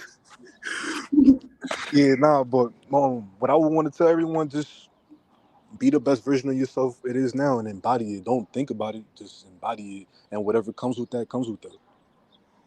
You know what I'm saying? Like you won't know what that feeling is until you experience it. So a lot of people are trying to think their way in how it feels, but you're not gonna think about how it feels because you haven't been there yet, unless you embody it. And then along the journey, everything will come. Because just like you're, how I say, like, you getting into that groove. Like, you just, I don't know what it is. Like, you feeling it out. That's why I guess fear comes in, because a lot of people get scared of the unknown and what they don't know. But it's like in that unknown part of that transformation, you learn a lot about yourself. Like you learn that you are not really afraid as you say you are. Or you learn that you're more brave than what you thought you are. Stuff like that. Like just learn how to like if you want to be the best version of yourself, just be that, and whatever comes with it, just comes with it. And, yeah. 100%. That's the thing, because we're playing with themes of duality. It's like if you want to be brave and confident, okay, so let's say you want confidence. Well, what's the opposite of confidence? Doubt or insecurity. It's like you're going to feel insecure about certain things, and you're going to go through those, if you're playing it through the lens of separation and duality, in order for you to discover how confident you are. It's like the color wheel and spectrum, where you have opposite colors, what is it, like red and blue, and then that creates purple, and that's like a higher bandwidth of frequency light. But it's like you're playing with these different frequencies essentially, and placing yourself in, I can feel the full range of human emotion, but then also observe them both coexisting within me. Like some emotions are allowed to coexist together. You could feel insecure, but then also confident. Like you may be confident in something that you know or something that you're knowledgeable about, but maybe you're also insecure, unfamiliar, because you have not yet spoken in front of a crowd or done public speaking. So there could be an essence of feeling insecure about that, but you have confidence in what it is that you're speaking about because you speak to yourself about it, or you go through this internal introspection. So you're sorted on the topic, but it's just that it's expressing itself in a different area of your life. And that's allowed to coexist. And that's the internal paradox that exists within us and also those around us. And the beautiful thing is that when we begin to embody it and do it anyway and hold space for the internal duality, we'll notice that even sometimes it goes unseen, the way that we can instill that confidence in those around us, especially when we talk, even if our voice shakes, right? It's like we can still be seated in the center of both experiences happening simultaneously. And that is the beauty and the paradox in which we all experience. He said, bust a move. Even if you're scared, bust a move. Nah, I feel you, because that's what I'm trying to lately. That's what I've been trying to teach myself. Like, give myself not even 3 seconds. Like, give immediate action. Immediate action. Like, don't let the thought, like for instance, some people want to exercise, but it be the thought of not wanting to do the exercise that kills the action. If the thought was never there, you would have did the action, no problem. So I feel like before them thoughts of doubt or whatever start creeping in, I got, let me just move. Yeah, 100%. I have a 5-second rule. I'll count down from 5. If I ever thought that I don't want to do it, I'm like, quickly get my shoes on, I'm going running. And before you even have a chance to doubt yourself, you just, because you're not giving yourself time to sit there and decide and think. You're just, it's action. It's all about just go. Yeah, you'll talk yourself out of it, like mental internal contemplation. It's analysis paralysis. Like you'll give yourself reasons why you shouldn't. So just prove yourself and show up, and that's part of that masculine embodiment as well. And you gain confidence through that clarity. You'll never regret doing the thing that voice was telling you not to do, especially if it's a voice from the ego. It's usually the first thing from the soul or the intuition. It's a gentle inkling. It doesn't shout, it doesn't scream, it just doesn't try to convince you otherwise. It just is. And when you quiet the monkey mind or the overactive reptilian brain, right, you begin to just learn to do things in a state of being, and don't allow, it's like allowing the soul to lead you in the flesh instead of the flesh just leading the soul. And sometimes you won't go anywhere when that happens, because you'll just be circling around your own internal repetitive loop. Yeah, I feel like you end up right where you started. You'd be like, damn, I did a whole lot. I thought I was going somewhere. I'm back where I started. Oh, Lord. And then I feel like that in itself teaches you something. It's like you ain't had to go nowhere in the first place for whatever you were seeking. Like, you did all that. now I wouldn't say for nothing, but you did all that to show yourself that you ain't have to do anything. Like I feel like some of Yeah. the things in life we don't have to do anything. Like it's just us embodying that love. Like I feel like love. When I say love, it's not. I don't mean love as in like Love is you. awareness. It's just a state Yeah. of awareness that we have. hmm Like it's deeper It's than just the definition of this third dimensional definition. Is deeper than just. Yeah, I know there's levels to love, but I feel like a lot of people look at certain things from a third dimensional type of view. They don't look at it from like a deeper type of aspect. Like love love for me. sometimes it looks like discipline sometimes. Sometimes it looks like boundaries. Sometimes it looks like having like that verb, right? It requires action and follow through. It's not just a biochemical response of like oxytocin that we have or attachment that we have, or there's a lot of inverted truths when it comes to love in this like natural system of it being affection or it being these different kind of things. But really true love is just that state of awareness that we have, that have mutual observation. Most definitely. Yeah, just I probably got to go in a little bit, but yeah, just love yourself. Most Yeah. definitely love yourself. Talk to yourself as if you was that version already. Love yourself. Just talk to you every day you get up. Thank yourself. Thank God. Just be grateful. Just anything positive, hold on to it. Anything negative, discard it. Or unless it's trying to teach you something, because not everything negative is negative. So negative things are there that they're supposed to be there. A lot of people be like, damn, like I only want to experience positive, no negative. You can only experience positive because of the negative. So it's like the negative is always going to be there. You can't get rid of it, but learn from it. Don't let it beat you down or have you talk to yourself crazy. Like, you know what I'm saying? A lot of things are gonna happen, and sometimes things happen and you ain't planning for it to happen. Your car just might break down tomorrow. God forbid. I'm not trying to wish that on nobody because everybody needs to get to work, whatever the case is. But more, I feel like just whatever happens, keep a good mindset, keep a good attitude. Just I feel like everything is just testing you. If you're able just to maintain, just have that faith and maintain. You know what I'm saying? Just maintain no matter what. Just even if you feel like you're about to give up, just keep going. You know what I'm saying? Because life will do that to you. Life will have you down to your knees, ready to give up, but just don't give up. Keep going. Regardless of what, God will definitely. God is you, but you will basically bless yourself for the hard work that you're doing now. And then you're gonna look back and be like, damn, like I'm so glad I did not give up. I'm so glad that everything worked out the way it was supposed to. Because who knows, that lowest point in your life probably was meant to push you and make you become even 10 times from where you was trying to be at. You know what I'm saying? So yeah, not everything negative is meant to hurt you. Sometimes negative things are just meant to propel you forward. Exactly. Really well said. Well, see, I'm about to go make me some food. Enjoy. Thank you so much for hopping on. It's always a pleasure. Most definitely. All right, guys. That was beautiful. Yeah, there was a lot of things that Joseph said at the end that came through as well when it comes to just the contrast in which we're here to experience, guys. Like I saw a comment when it comes to archons and these different manifestations of source, essentially, in these different subdivisions in which it split itself into. And we're all part of this unified system, right? When we understand that there are even extensions, manifestations, and expressions of ourself that are unintegrated, right? That can become parasitic. These are manifestations of ourself that are reptilian, that are draconian, that are archonic.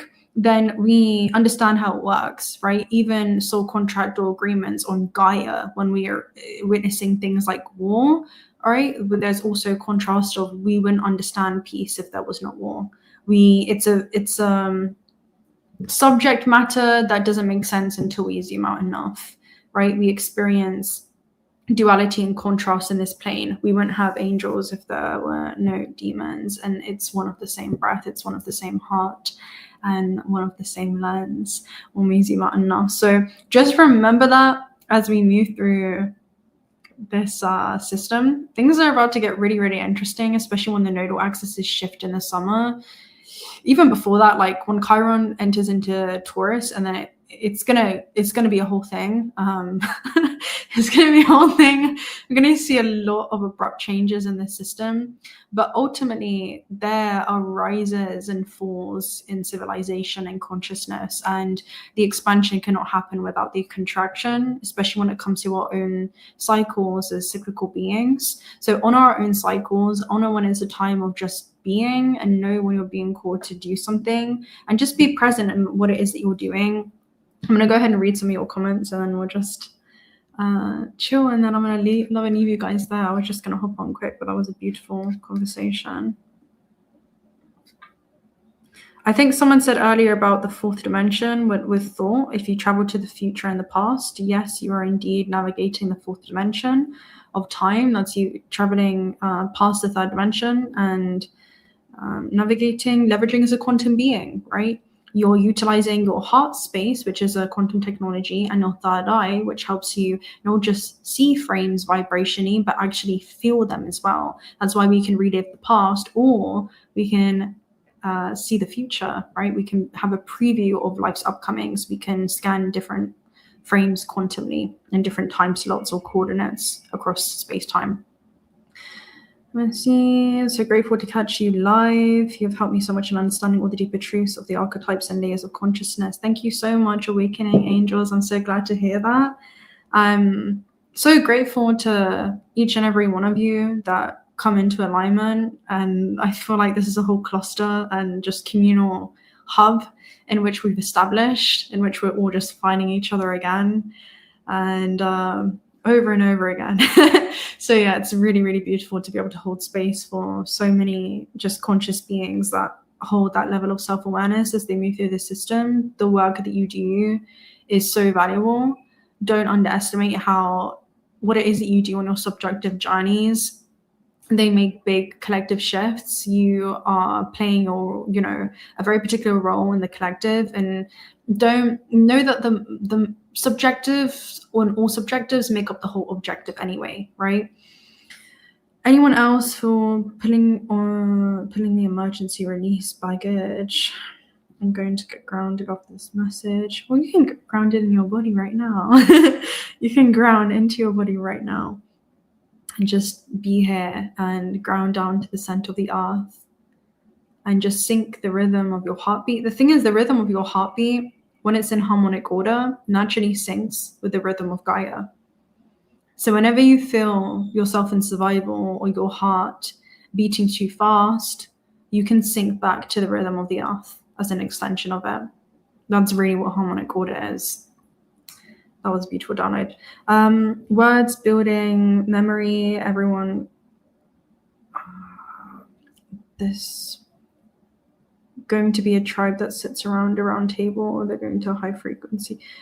Yeah, I mean, yeah, there's going to be a lot of disclosure. There are a lot of things. I wasn't surprised seeing certain things. I mean, again, when we have certain planetary alignments, I just kind of sit back and observe, and I already know, I don't know how it's going to manifest, but I have an idea. And it's never shocking to see that there are certain things and themes that show up when it comes to the unaliving of certain themes, just certain repressed and suppressed information that's being repressed and suppressed only for so long until it comes to the surface. But there are a lot of themes that are just unsurprising, like whistleblowers and all these subject matters that we've been seeing happen in the Matrix. And again, it's just a way for Source to play with itself. Right, let's see. I'm just catching up with the comments, guys. Who you is and why you're here, and how you define what that is every now and moment is solely up to you. Amen. Conscious bridge builder, 100%. You get to take the narrative of your life. You get to take control of how you want to experience this lifetime. and open up to the experiences that are available to you. Big happy birthday to Steve, by the way. I hope they have a wonderful day. I'm so glad that we got to have this world-line collision on your, the point in time that is very celebratory for the pure fact that the planets have aligned back to the day you incarnated into this world. And so it's a revisiting and a special moment in which the stars have aligned, especially for you. So we're not alone in the universe, just our aliens. Yeah. I mean, we were all extraterrestrial, interdimensional. We're all hybrids, hybridized race. Anything else? What do you think about preparing a message or having a goal with it, such as service to others, rather than just showing up in the moment fully authentically? Do you unionize them or separate things? You could do both. Why one or the other when you can end up doing both? Like, I'll give you an example for today. Sometimes I'll get I'll get downloads around a very specific message that needs to go out. And sometimes, like today, I just knew that I had to come on here and I had no clue how things were going to manifest or unfold. And that beauty is in the quantum and kind of leaning into that and seeing how that ends up taking a life of its own. When you cast out that intention and you follow it through with action, that's kinetic energy in motion, and it creates a momentum and branches off into a life of its own. And you get to admire your own design and how you co-create with the field around you. So both expressions can be incredibly impactful in their own ways. So why either or when you can have and this and that, right? That's what I would say. Don't limit yourself to your full expression and experience, and you'll find out. Sometimes you'll find out which one you prefer, right? What kind of manifestation or expression aligns best with you and your own authentic, because both are authentic. It's not that one has to be or the other. It's whatever your authentic expression is in that given moment in time. Now taking applications to a new show. Who wants to be a trillionaire? Yeah. Emerald Tablets. Yeah, the Emerald Tablets is a beautiful book. I would highly encourage you guys to read it if you haven't already. If you know, there's a lot of light codes in it. So when you're reading it, there's a lot of just remembering that takes place. You can listen to the audio as well. I love listening to the audio when I'm on planes. In a space, its memory wouldn't exist if we couldn't see it 100%. The psychosis definitely feels like it comes from the ego, a deep-seated wound in the sense of self. Why would you feel like you need to be someone else in order to be loved? Exactly. It's where we accept the conditioning of the world, right? That we are less than. And these are often, like, again, thought forms or collective groups. It actually reminds you of a groupthink card in the Shaman's Dream Oracle message. And it basically talks about, the mind can be many things. It can be a circus, it can be a lattice, it can be a prison, it can be a playground, it can be anything that you want it to be. And that would translate into your experience on this planet. You can experience this as a matrix prison. You can experience this as, it's a multidimensional plane, right? So heaven can be anchored on earth through your state of awareness and seeing the system from the lens of your interconnectedness to all things. So it's a grand design and kind of a grand experiment for us to experience this contrast through. There's so many privileges of the third dimension that I'll probably tune into it and share with you guys my insights in my recent ceremony that happened. But I had the privilege of being able to sleep in the jungle and ceremony, and there was a lot that came through. But yeah, one of the biggest takeaways was seeing life through the lens of the heart space and your interconnectedness to all things. So yeah. A deep-seated wound in the sense of self. And psychosis as well is often when that happens, when we actually just disconnect from ourselves, when we begin to dissociate. But when we anchor into our system and not abandon ourselves and stay with our ego, stay with our vessel, and just go through this internal parenting where, again, you become your own mother, you become your own father, that creates a harmonious relationship with the child. And child is creation, remembering yourself as a product of creation itself, and then understanding how creation flows through you, not in an obstructed way, because, again, there's no disconnection anymore. You see yourself clearly. Therefore, you see this world and how you navigate it fluidly as well. Nothing to fear. Such beautiful comments, guys. You have so many beautiful insights. I love reading what you guys come up with. I haven't actually sat down and I've even gone through them. Usually I go through them afterwards. but such great insights. We are all positive energy. We are attracting more positive energy. We transmute that from the negative. Why do you think they destroy heretics you mess with the collective they come for you? Well, I think it's fear-based, right? We always attract what is in resonance with us. So that's that, right? We cannot attract anything that is not in resonance with us. It's always through the law of resonance. So there is a product or subconscious wounding or belief system within you that fears or sees yourself as separate from these systems. But when we recognize that we are actually a part of the systems, especially the ones that we try to reject, which is us casting judgment, discernment is very different. Discernment is understanding the rules of duality, how source expresses itself through these different systems. And that discernment dictates how close you get to them and how much you allow the external systems to interrupt your internal state of being. See, if you're operating from love frequency unified lands and there is fear or collective groups or tribes or even egregores from this system, you see it clearly. You understand the inner workings of it because you understand that this is also an octave that can exist within you, right? You can also exist in hatred, resentment, anger. It's very much, we can see when we drop into fear, we lower our frequency to become in resonance with this. We fear what we believe ourselves to be separate from. But when we understand the interconnected system and we rise our frequency to that state of awareness and just unconditional love for how it operates, understand it's playing its role very well, then things can't touch you. It's the same thing with, black magic or anything like this. We understand that the individual is operating from a very wounded place of, deep, often like shame and resentment and insecurity, and we don't have to take on those projections as our own. So when we understand, the rules of the universe and certain universal laws in which we're all abiding by, it really is more simple than we think. So it's a quantum hack, all playing by certain instruction manual. Ditch the fear and you're free. We'll transform your relationship with the fear as well, right?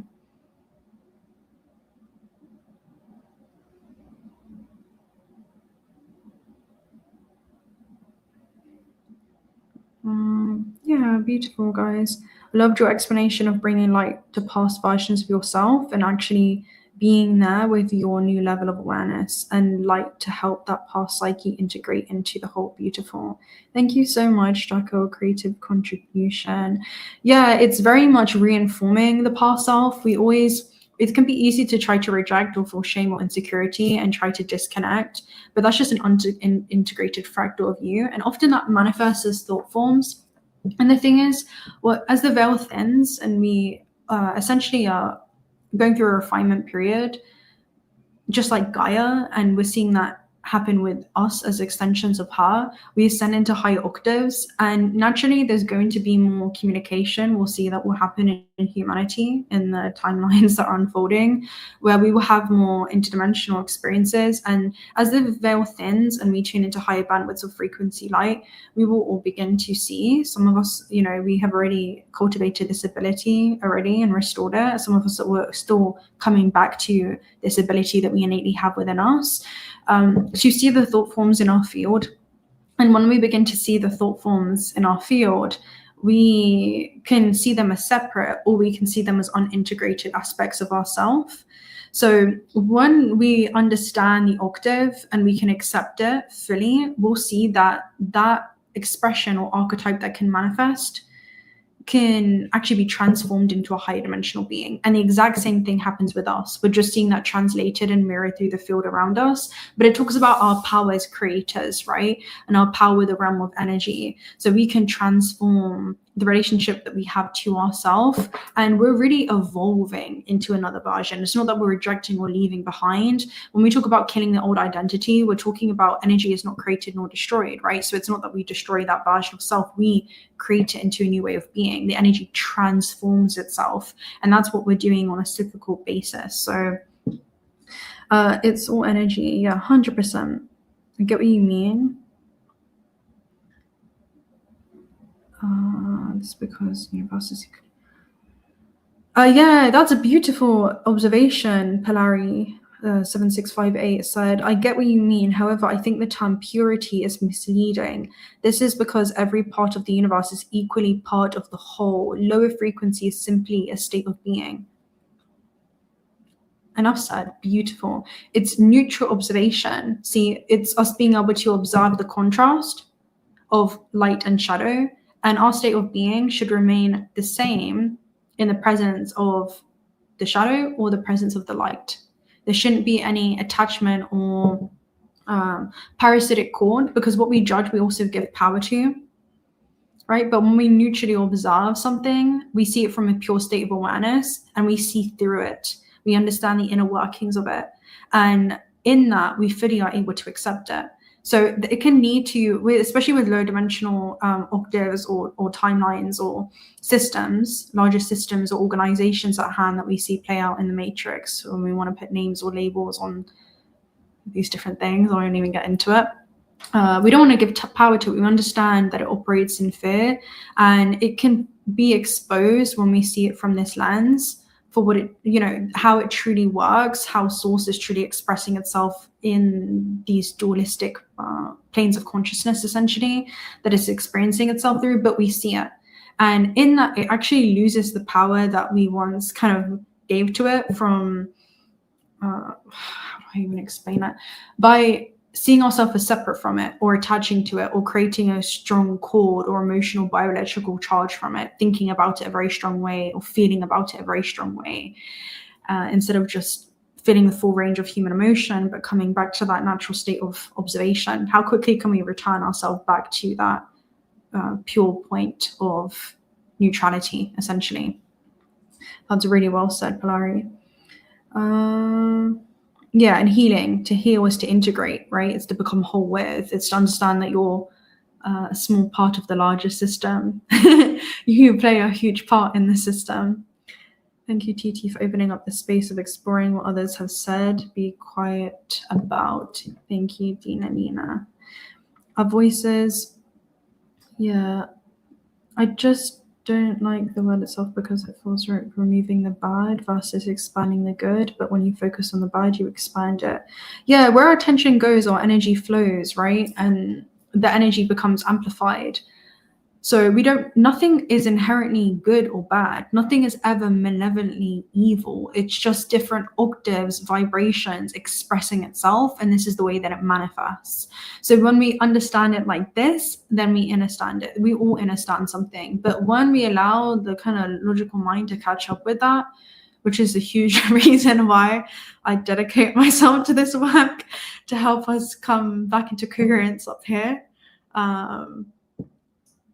it can be truly liberating. Okay, it's truly liberating in the way that we understand ourselves, and also the construct in which we're immersed in.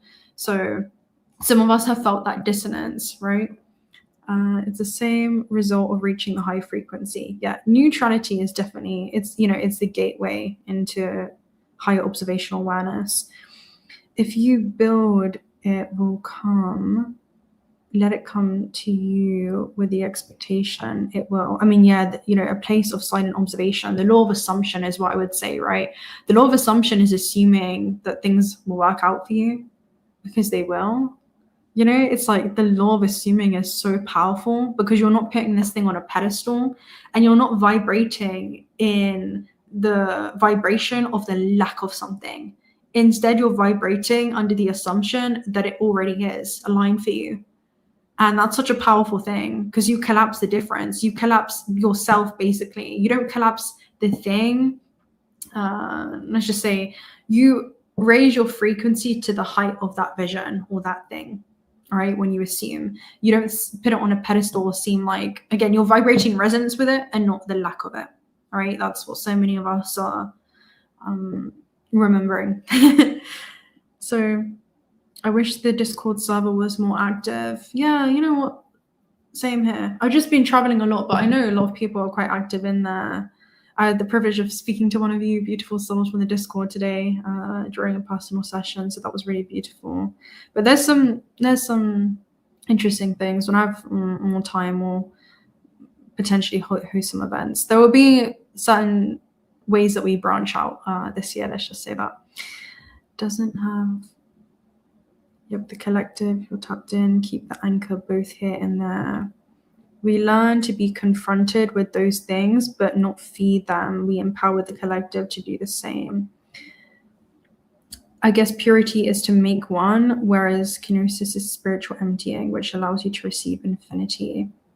Yeah, can we become a vessel or a conduit for infinite potential to express itself through us? And that means that we must remove any perceived limitations or inhibitions. That means that we become greater than our fear, we become greater than our mind. Fear is not anything that we will cast out of us, right? Fear is something in which coexists within us, and we actually find peace with it existing, but we observe it.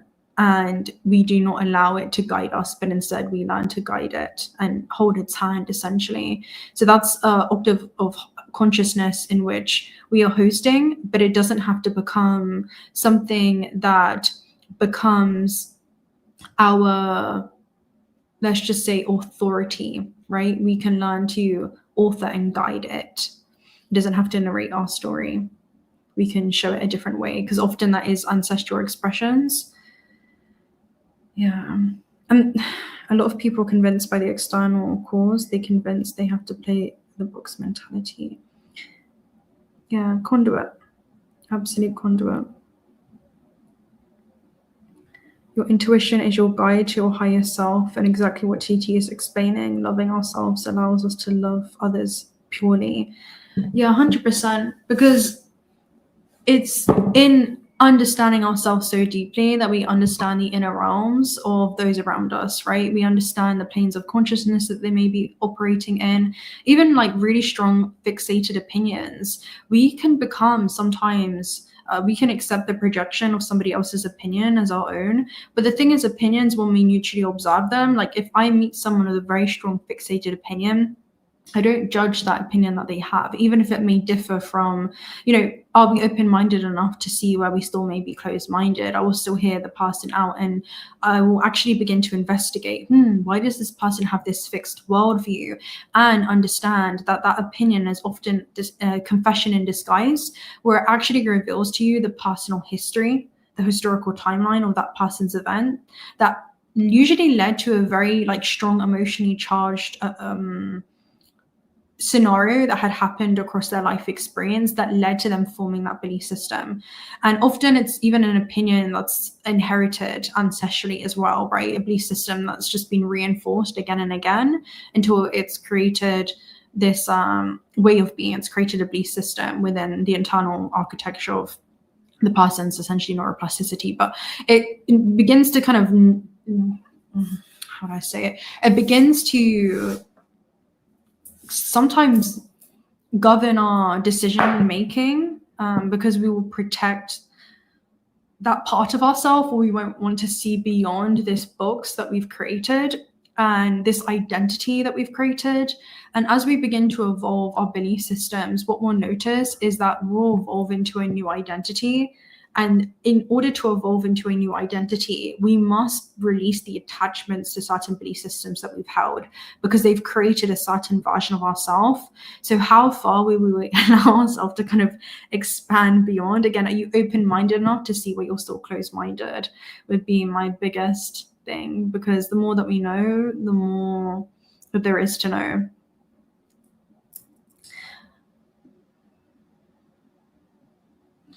I just started a channel, and it has had me thinking about how subconsciously I still have a goal in mind.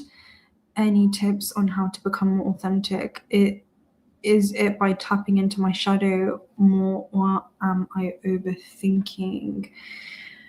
Must be thinking about how subconsciously I still have a goal in mind. It's not that having a goal in mind is inherently a bad thing. It's just something that's interesting and self-aware to observe within yourself when it comes to what is that goal. Is it a purely materialistic goal? Is it perhaps more of a soul fulfillment goal? Like there is an essence in which you're seeking. That would be the deeper thing to analyze within yourself. For example, sometimes we are seeking on an ego level for a certain number or milestone, like we call them matrix milestones, right? Like external rewards or accomplishments.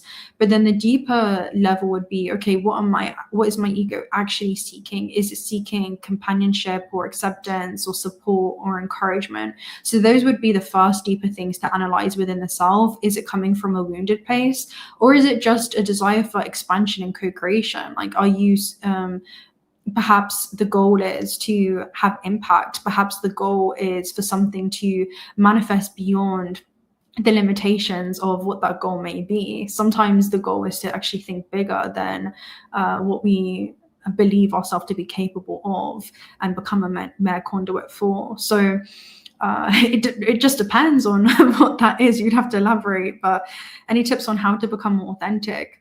You don't have to try. Often, the beautiful thing about creating content is it usually is like exposure therapy. The huge wound in which you're called to overcome is of the throat, right? The huge wound is to feel safe in expression, authentic expression. The biggest way to become more authentic is to not try to be anything other than you are.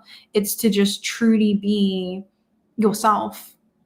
And it doesn't matter who's perceiving you or if you're going to be perceived. Create for creation's sake. Create it like no one's going to watch it, because and in the end, it is just you. It is just one consciousness experiencing itself through many mediums. It was always you. It always will be.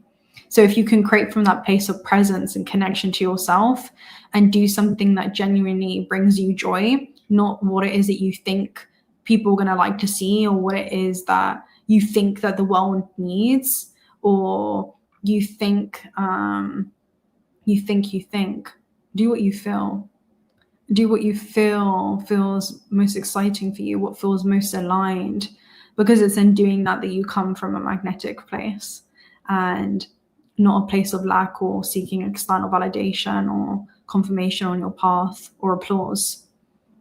It's you, like what it is that you do and what it is that you create should be inseparable from the things that bring you joy. If it doesn't light you up, how can you be authentic or in resonance with it? And how can people truly be in resonance with you? So we see that shifting, we see the collapse of certain systems. And, you know, another thing that's worth mentioning, I'll do a whole reading on this, right, at some point, but in summer, right, we're going to have the North Node hit Aquarius and the South Node is going to hit Leo. So, you know, that is, people want to see things that are authentic and real. People want to see the documentaries. You know, Leo energy is what happens in Hollywood and what happens on the red carpet and in the movies and everything that's well edited. And Aquarius is the opposite. It's unscripted, it's raw, it's who are you behind the camera.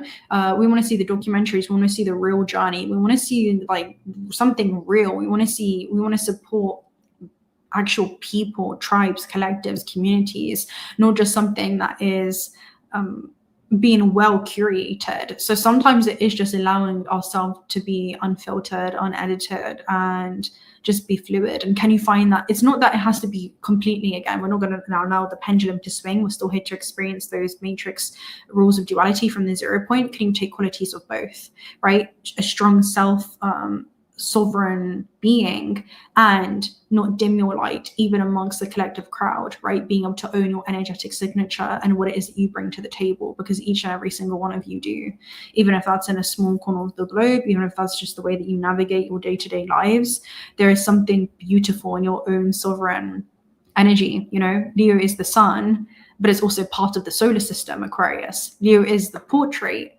but it's also part of the portrait within the family landscape.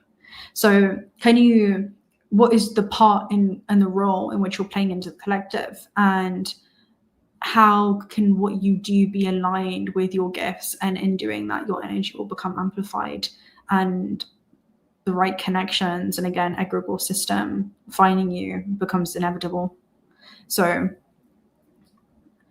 I had the strangest past few days, especially in between healing and world watching. Can we watch what happens in the world from an integrated space? I would say so many opportunities for expansion out there, as within, so without. everything in our physical life, it's a construct of our projection. We create everything through our perception, 100%. Yeah. I mean, we will tune in to versions of reality that are in resonance with us. So it's less about trying to get everyone on the frequency. I think John Darwin said, we're trying to get as many people in resonance as possible. When you are in a certain vibrational frequency, you will find what is in resonance with you. And more than that, what's in resonance with you will find you more accurately. So what is your vibrational state? That will determine the resonance between the experiences that find you on your doorstep, essentially. But yeah, 100%. Everyone is always in the right place at the right time. See, sometimes we don't know at the time how beneficial what it is that we're currently experiencing is, and how in benefit it is for the soul's evolution until we look back. So sometimes that is hardship. Sometimes that is something that's leaden. But if we take the great story of the oyster and the pearl, we understand that the pearl actually was created not from gritty sand. It was created from a parasite that entered into the oyster. But the oyster, much like you, is a natural filtration system and an alchemization, transduction, transformational powerhouse, a transmutation powerhouse. And so it takes that parasitic thought form or situation that appears to be leaden, and it turns it into something that is extremely valuable. And that is the soul navigating matter. And the more that we're able to do that with our life experiences from the past and integrate them, the more we can see our current circumstances. And we're no longer confused when we understand what our vibrational state is, and we catch ourselves when we fall into hypnosis. We're not going to be confused as we move through this construct around why that experience has entered into our reality. We won't be confused, and I've shared this in like previous lives of understanding when certain things download into my third dimensional experience. I asked myself, what was my vibrational pattern at the time of alignment? Because that's going to tell you what the theme was, right? What was the nature of your thoughts when this circumstance or event had revealed itself to you or played out in the world around you? You'll always come into what's in resonance with you, and what is in resonance with you will always find you. And so there's beauty in that design, and we can actually consciously begin to navigate our internal architecture and see that harmonize with the field around us as well. There are such beautiful experiences when we're in this place of really anything is around the corner. There is so much beauty in you. You're such a beautiful being. And when you are seated in that remembrance, you can feel the field open up around you. And it's because you're elevating, and all you're doing is just remembering what it is that you already are. When you're in that state of coherence, in the quantum realm, doors open up. Now, there may be a lag time, right, in the third dimension. That's like light moving through the system, and it has this density. But what happens is it collapses through space-time much quicker when you're operating up here, because you're not operating in linear ways. You're leveraging as a quantum being, right? So you are... there was a word that's coming through. You're becoming buoyant, right? You're becoming less dense. To become buoyant is like putting a light ball in a cup of water and then seeing it float straight to the surface. It doesn't play any games. It's not staying down there. It's not anchored in the matrix or the system. It's like in the water, but it's experiencing the water and the medium it's immersed in completely differently, from a completely different perspective. It can see everything that's happening in that ecosystem below it, but it sits above. So that is to become buoyant, is to become less dense, the medium you're immersed in. It's to anchor in higher levels of awareness into the system, simply because you've anchored into the deepest levels of it. So you understand it from the inside out. If you understand the construct that you're immersed in and yourself from the inside out, you gotta navigate it like a walk in the park. You just keep coming back to yourself again and again. If you fall into hypnosis, wake yourself up. You know, it's just part of the design. Do rituals, mindsets, reset, journaling, and follow up consistently? Yeah, 100%. Have some kind of daily practice that grounds you guys. That is, it's not even... at this point, I don't say survival guide from like survival mode or fear, but to have something that anchors you back into your body every single day, whatever that may be. It may be when you're in the shower and you just observe your thoughts and allow it to just 5 minutes. It may be meditation when you wake up. It may be something. But you know, with Saturn and Neptune and Aries, it's very embodied, grounded ways. What I will say is lucidity is an ongoing state of awareness. So have something that anchors you back into your body, because when you spend time in presence, you literally grow gray matter in the brain. And what that does, it allows you to become lucid as you navigate other dimensions as well as this dimension on Earth, right? You're able to sustain that level of awareness upon your exchanges with the matrix. I can walk down a street through cultivating gray matter and anchoring meditation through years now in my practice, every day, every night. Especially if I'm really not feeling well or I'm going through certain things in my life experience, I'll be meditating 3 or 4 times a day. Just having something that brings you back to yourself, right? That allows you to come back to the 0 point quicker and quicker and quicker. If something takes you off course and you fall asleep in the system, you can wake yourself back up. You won't be asleep for long. And there's so much beauty in being able to recover fractals of yourself that have been suspended across timelines, right? Energetic exchanges within the day. Because if all of your light, think about yourself as life force, this golden life force. Every time you exchange within these exchanges on a day-to-day basis, parts of you are scattered, right? Parts of emotional imprints are scattered or entangled within the system. Every single day before bed, you should be calling back all of your life force to you from every exchange, consciously or unconsciously, that you exchange with, including technology, including you on social media, including cutting cords with everyone. Because what you're doing when you're cutting cords is you're neutralizing your relationship with the matrix. You're coming back to the point of you being formless, experiencing yourself inside of a formed system. That should be a daily ritual, a practice. And when you do that, all of you will be here. And the beauty is, when you go to navigate the astral realm, you'll be highly conducive, because again, all your battery pack is here. It's not drained across the system. So you can actually navigate those realms more consciously as you move through this system, sustaining that level of conscious awareness. And once consciousness is aware of itself, it begins to behave very, very differently. So just the way in which you perceive the world is very, very different. It's very different. And once you see it, you really can't unsee it. And it's a level of awareness that you are able to sustain as you move through the system. That's what I'll say. Abilities loading, nervous system requesting terms and conditions fast. You're all amazing. You guys are, all of you, amazing. You have such beautiful comments. The physical construct. We'll go ahead and get a message to close out. Life just is. Philosophy, due to having an analytical left hemisphere logical brain, we're an amazing species like that. We just are love. Yeah. And that's our biggest lesson, right? How can we return to love in this construct? Can you love what you would call your enemy?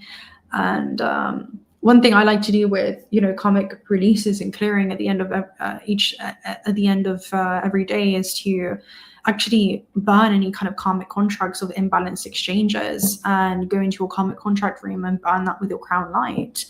And you can also burn just neutrally. And we're not doing it from a forced place of, I need to get rid of this and da. It's just very neutral. It's just, okay, these are exchanges that I no longer want to navigate. I understand at the end of every day what kind of trigger came up for me. Our triggers are our gold, guys. If you understand what triggers you, what takes you out of harmonic order, then you also have the instruction manual of how to reverse engineer that and bring yourself back into harmony. You understand what it is that you need most in that moment. So as you navigate those exchanges, I'll give you like a quick example. Let's say that you navigate everyday life and you feel deeply misunderstood by those around you, right? You feel like you're speaking to somebody and they're not hearing a word that you're saying, or they're hearing, but they're not really able to listen. And there's just a dissonance or discourse, right? There's some kind of, I don't feel understood by the world around me. Well, when you navigate those exchanges and you're lucid in those exchanges the following day after you've done that self-reflection, you'll understand that what you actually need most in that moment is to anchor, I understand myself in those exchanges. And then you begin to perceive it very, very differently, Because how do you expect someone to understand yourself or to understand you when they don't even understand themselves yet to those depths? And you hold more compassion, not just for yourself and your own needs, but also the other individual. And it's not putting anyone on a hierarchy, because again, consciousness is just, it's all neutral. It's just exploring itself through different vibrational levels and states of consciousness. So there's no higher or lower, there's no good or bad, there's no, just because something is a low vibrational experience, that it's not more valuable than the high vibrational experiences. They all hold benefit for the soul's evolution. Everything is neutral in the system. It's one design, it's one consciousness, just experiencing itself through different expressions, modalities, and subdivisions. So yeah, it's you understand what you need to anchor within those exchanges. Maybe it's that you're seeking something from the external, and it's usually some kind of feeling or relief, and you're actually able to supply it to yourself while inside of the exchange. And there is power in the pause. You know, instead of just reacting, there is so much power in the pause. Someone spoke about earlier, like fourth dimensional, looking at the future and looking at the past. There's very much an ability that you have to be precognitive in the way where you can have an exchange with somebody, and if you're not sure what to say or you'll usually react, you can just pause. You can read timelines in that moment. You can say, well, if I say this, that would be the most probable sequence of events to unfold. You can anchor back that information into the present moment and choose to act upon that or not, right? Is that a timeline that's going to be conducive, or is it going to be parasitic, right? Is it going to cause more emotional upheaval, or can I regulate my emotional state and say, okay, maybe this is the best response. Maybe your response is no response whatsoever, right? But there's power in the pause, because only in that pause do you create the gap between the reaction of the survival programming and the conscious application of free will. So that gap is actually where free will enters online into the system, and you begin to, again, navigate this matrix, anchoring in high levels of awareness, right? So you can extend your consciousness beyond the present moment, beyond the anatomical body, read different timelines, and choose to act upon that information that you retrieve from these realms. So that imagination is a preview of life's upcomings. I invite you guys to all practice your remote viewing abilities in this way, but there is so much power in the pause. But yeah, let me just run through your messages, and then I'm gonna go. I really wasn't expecting to go live today, and I've got a train soon. Let me see. My frequency brought me here and now. Happy resonance. She trades you rock quantum today. Tap into something you're passionate about, 100%. Best way to raise vibration: water, breath, sunlight, kindness. Yeah, I mean, some of us, you just need to ground, like just ground yourself in the earth. And if you can go outside and place your bare feet on the grass, that's great. If you're in the city and you're not able to, just create a grounding cord to the earth. Allow yourself to be grounded and anchored in the system.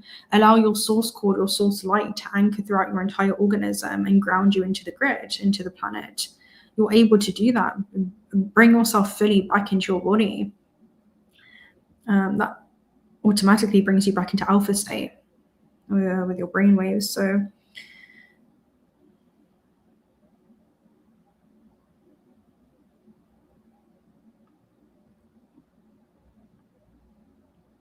true, we're only taught how to do life. No one talks about intentionality left out, that we are made in God's likeness. Also aren't taught that evil is real, but it's a vibration.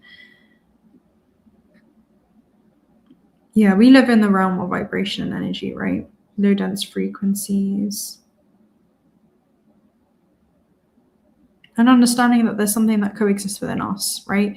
We're multidimensional beings. I'll probably do a teaching on that where I can talk more about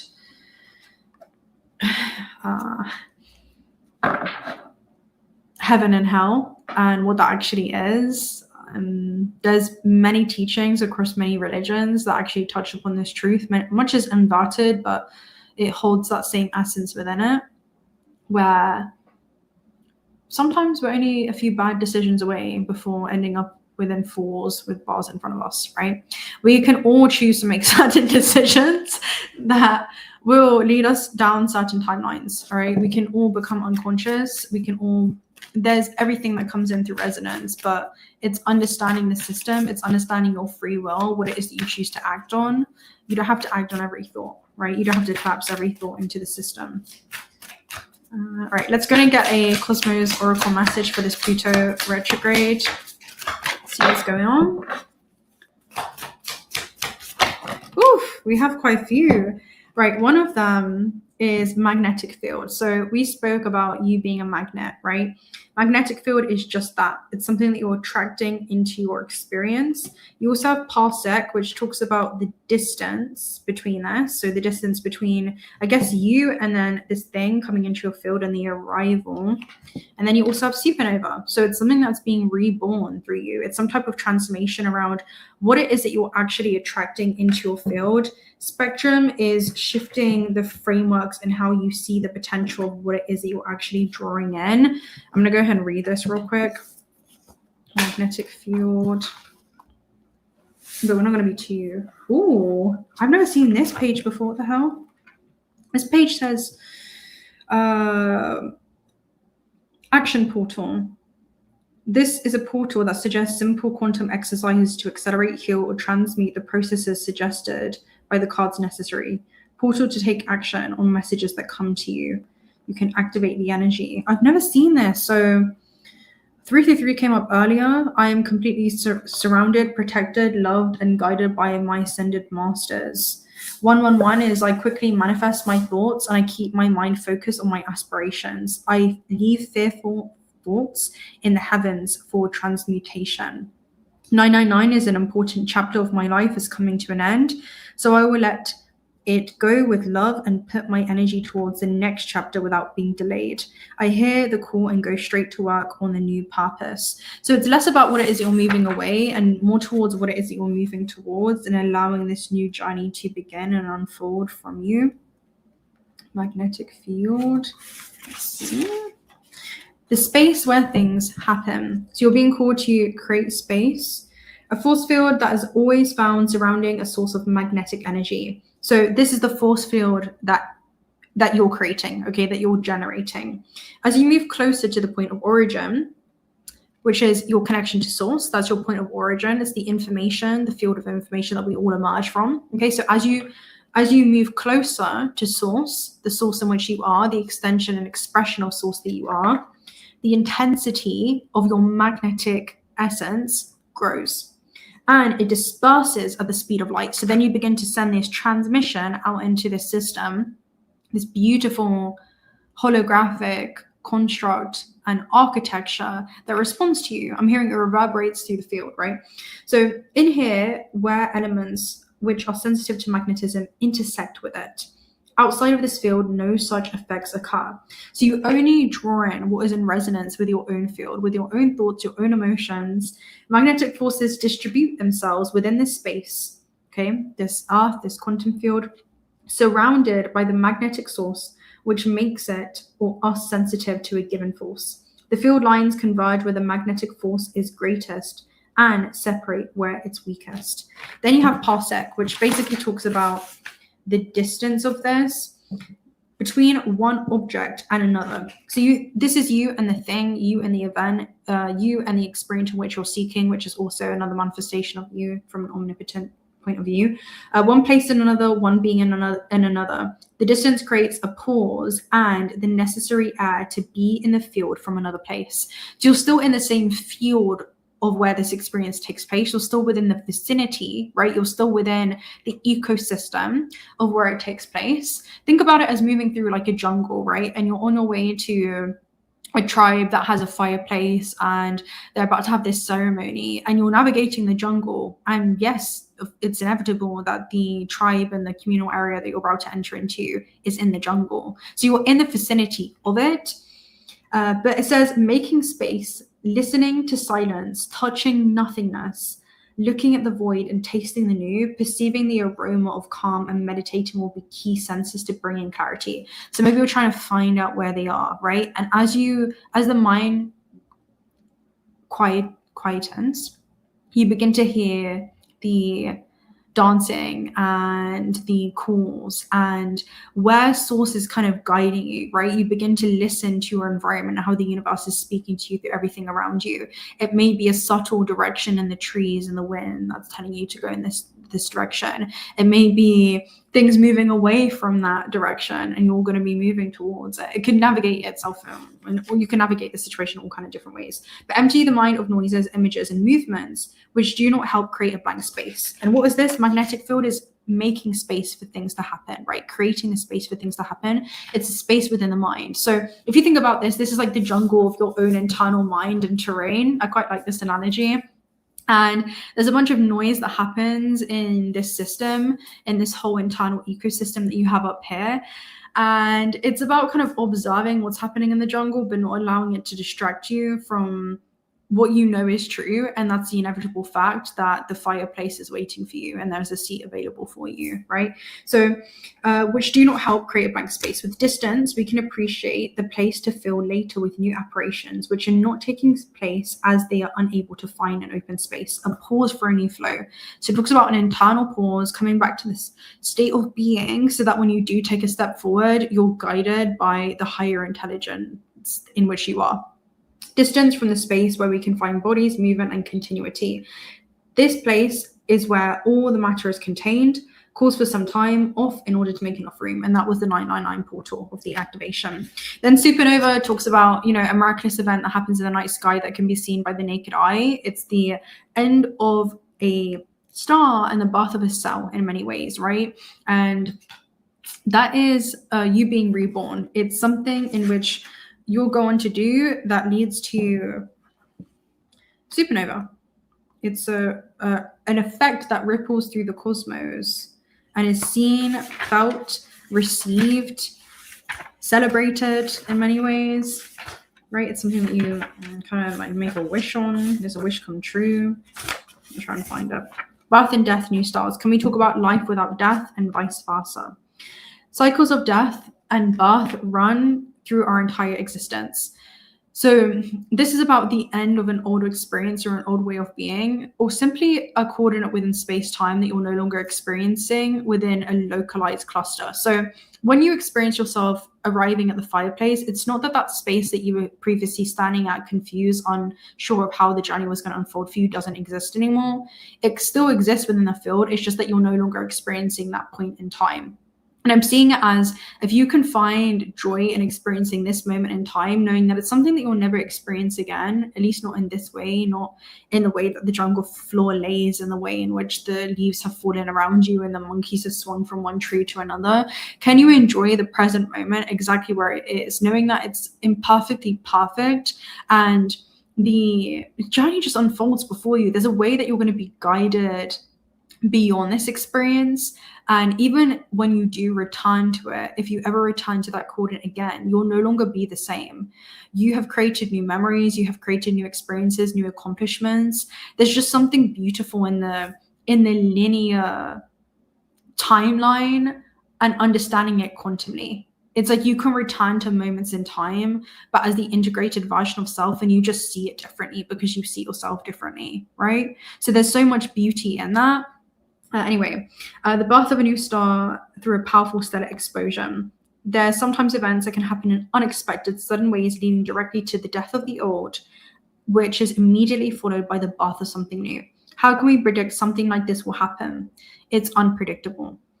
It's the largest explosion that takes place in space and can be seen with the naked eye. It's also a 999 portal. So this is a second 999 portal. Similarly to the Big Bang, it's important to take note that they are born from a large explosion that create the end or mark the end of a major star. And I'm trying to find that 999 card again. But anyway, I'd never seen that before. So that's pretty interesting. And then I showed up with you guys. I don't know if I'm going to find it. I don't even know where it was. Anyway, these are pretty.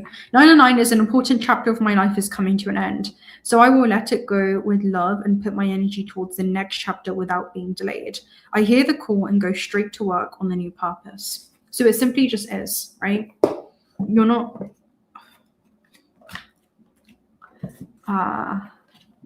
it's kind of embracing the present moment and the totality of the experience, right? Consciousness is just time is consciousness traveling into a new event, right? If we read the Emerald Tablets, that's what Thoth says. Consciousness is time is consciousness moving into a new event. You can arrive at an event before you arrive there in the physical. That's what this is. Right, we have, do I allow my creativity to blossom? Do I allow my creativity to blossom? That's your message. And it could be the things in which you want to create. Do I help and allow others to help me? Is that the base too? Let's go ahead and get one star child message. I'll just channel what comes through. And yeah. Well of Dreams. There's something around the 13 calendar month, right? 13 is the thing that allows you to transcend beyond the 12, which are the rules of duality. It's the one that is in the system, but sees it from above, sees it from a higher level of awareness. And the Well of Dreams, it reminds me of something from a long time ago, but it's kind of like the well runs dry, where there is a spring oasis that awaits you. And it's in the subterranean depths of your own heart. Where does your heart guide you? Because the heart has its own neural networks of experiences, of things that are already encoded and are essentially your birthright. It's available for you if you are able to tune in with yourself enough and be open and receptive enough to how that reveals itself to you in your life. Remembering yourself is not just the universe in this localized point, but the very field that your internal system moves through. You are the very vessel that moves through the field, and you're also the field that's holding your vessel right now, which means that you are the opportunity meeting you. You also are experiencing yourself meeting this opportunity. You are the people that stumbled upon your path, seeing you from a alternate perspective, and you also are the one that's meeting these other people on your path. You are the path unfolding and everything that walks on it. You're even the path experiencing itself being walked upon. The greatest illusion is that you were ever separate from anything in the system. Does anyone think about this at all? Like, you're not separate from this card. Like, it's all an illusion of physicality. When you really bring it down to the subatomic level, we're all made up of the same thing. So not that serious, really. So yeah, I think that's what I always revert back to, right? That's where liberation lies. Infinite self confirmed. What recharges you?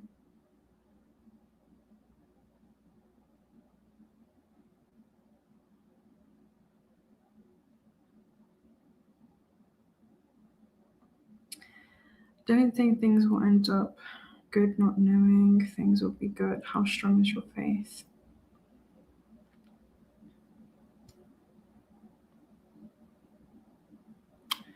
Yeah.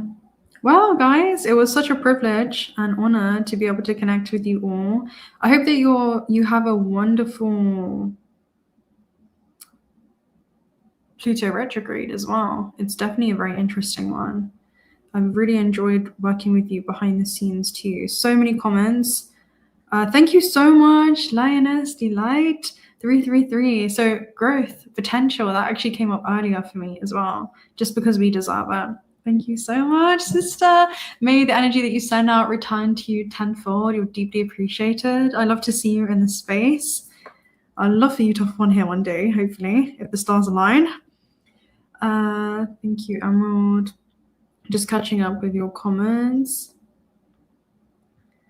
Catch you next time. Hasta I've been resonating with your readings very much.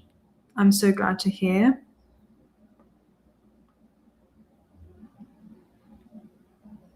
Consciousness is tuned from holographic imprints of your senses.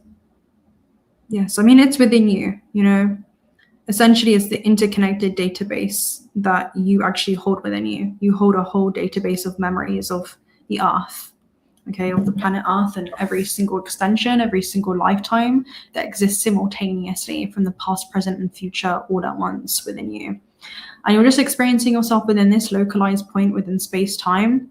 And that's so that you're not overwhelmed, okay? If we did the veil opened so much, I don't think we'd be able to all navigate in this dimension, just because you're constantly being surrounded by many different beings existing in higher dimensional bandwidths, essentially, different octaves. Let me know, guys. Let me know in the comment section as well if what kind of things you want to see me touch on deeper for topics. If you I want to do a topic deeper on why higher dimensional beings can see lower dimensional beings, but lower dimensional beings can't see higher dimensional beings. Also do a sexual alchemy class. We'll talk on egregores too, on thought forms and collective thought forms and timelines, and the different themes that occur with that. That's a really interesting one. And yeah, hopefully we'll hop on with Mo here. This was just a complete spontaneous world-line collision that we found ourselves in.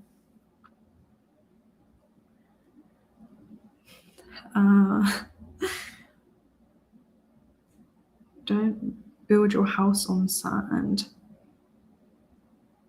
When the stars align, 100% INS. I'm so glad to hear. Anything else? Let's see if anything else. The Well of Dreams. Let's get a Shaman's Dream Oracle message.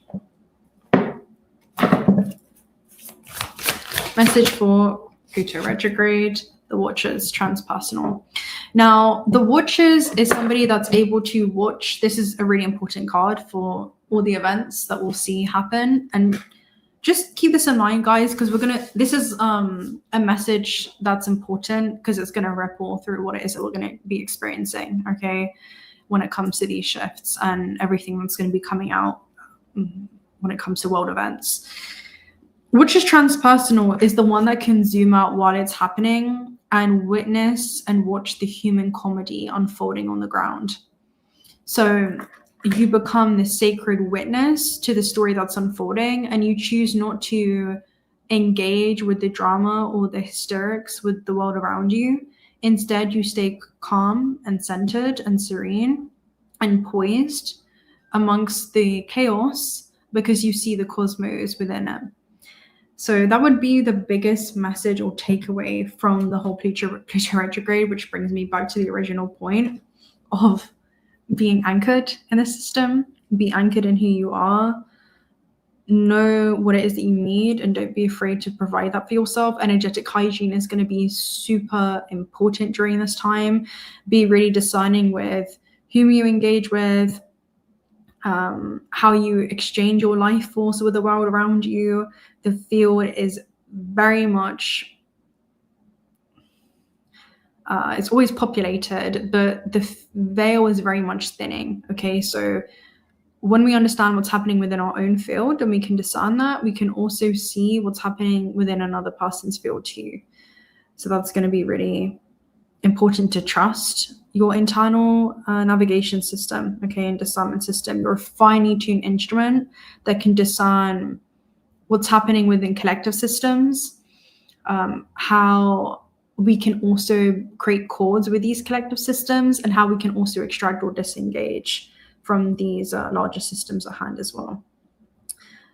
I've had so many tower moments. I'm making sandcastles. Frequency and compatibility noted.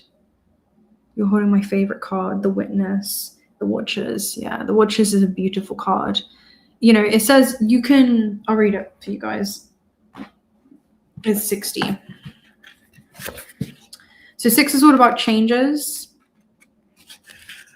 0, I always see is seeing it from the lens of source. So it's a change that's happening in the way that you're viewing these events. And I want you to zoom out enough. Okay, it's a collective theme, right? It's a collective scale as well as your own subjective journeys. But the reason I'm emphasizing this is because the things that we're going to see, I'm laughing because even when all of this kind of comes up and it shows and reveals itself, don't go back on the things that you want to go out into the world and experience, and the things that you want to do, just because there's things in the external world that may be kind of shaken up.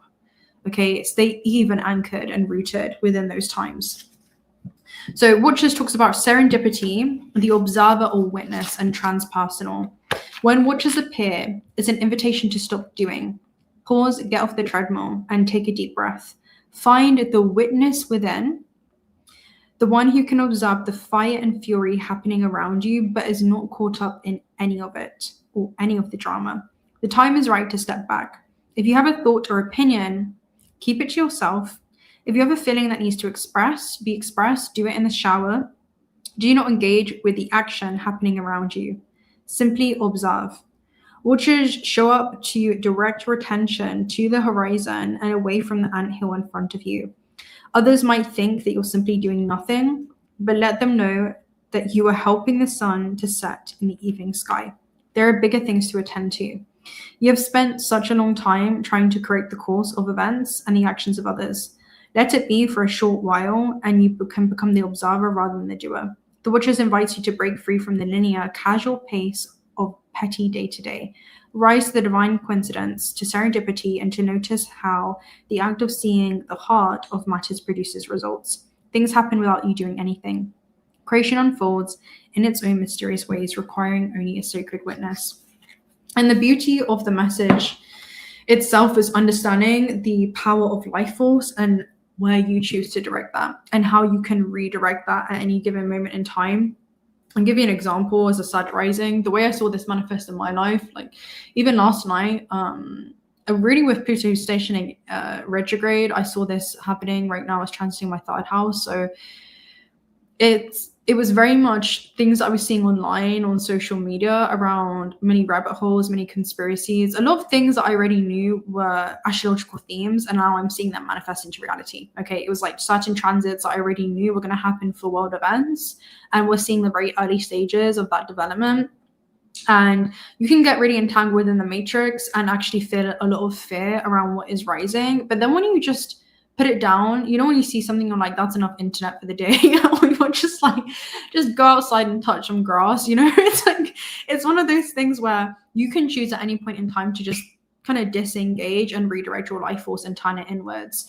And that was something that inspired this message, where you can get caught up in what it is that you're feeling, like that fear instantly. I was able to observe it, and it wasn't just something within my body, it was a whole collective egregore that you can keep reinforcing once you create that sync with the biological charge. So I just disengaged and I observed it, and I said, is that something that I hold within my body? No, we already know that these are themes that are going to be happening. There's certain disclosure that's going to be coming out. There's certain collapses of a system, destabilization within a system. You know, this is just the early stages of Pluto and Aquarius in general. And, you know, I feel like a lot gets brought to the forefront. A lot that has been in the shadows is going to come to light, but essentially it's all play. So when we see it from that perspective and we observe it, it kind of can become not a form of necessarily entertainment, but it's just, you're seeing it from a completely different perspective while being immersed in the experience. There's a level of detachment around how it unfolds, and you understand that it all works out anyway when you zoom out enough. So you can experience it with a sense of liberation. So it's how you choose to experience the unfoldment of these events that will continue to. That is the Shaman's Dream Oracle message. Boom Trap Beats. That's a beautiful deck. Shutting the physical eyes down for a little and opening the single eye. Again, just seeing it through the realm of energy.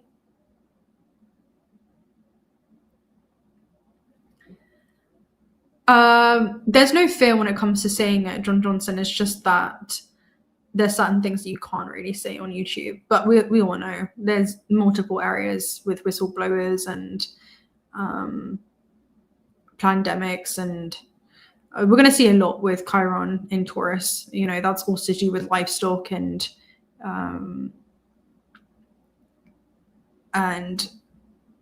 cows, and we see ticks, and we see the North-South Pole. We see a bunch of stuff.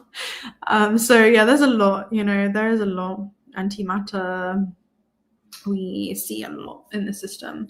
And that's just natural. It's just a natural part of this next cycle. And you know how there's a saying, I don't remember who says it might be Alan Watts, but he says the moment before civilization rises, okay, and falls to rise to a new level of consciousness, we experience things like pandemics, we experience things like issues with gender, we experience things like disclosure, alien contact, like right before that moment. We experienced a lot. We experienced wars, a lot of disruption and distortion within the system right before humanity merges with the stars. And that's the collapse of a system, it's entropy. But the beautiful thing, much like the 𝓬𝓪𝓬𝓮, it can remain locally ordered while disorder is displaced. So it remains locally ordered within its cosmic nature, sees the cosmos and what appears to be disorderly, right? What appears to be chaotic in the system. And it understands that there's a secret order to this. So it's the rise of consciousness. And in order to rise to a new level, we must go through a refinement period. So yeah, there's a lot. Very much so. Shower great for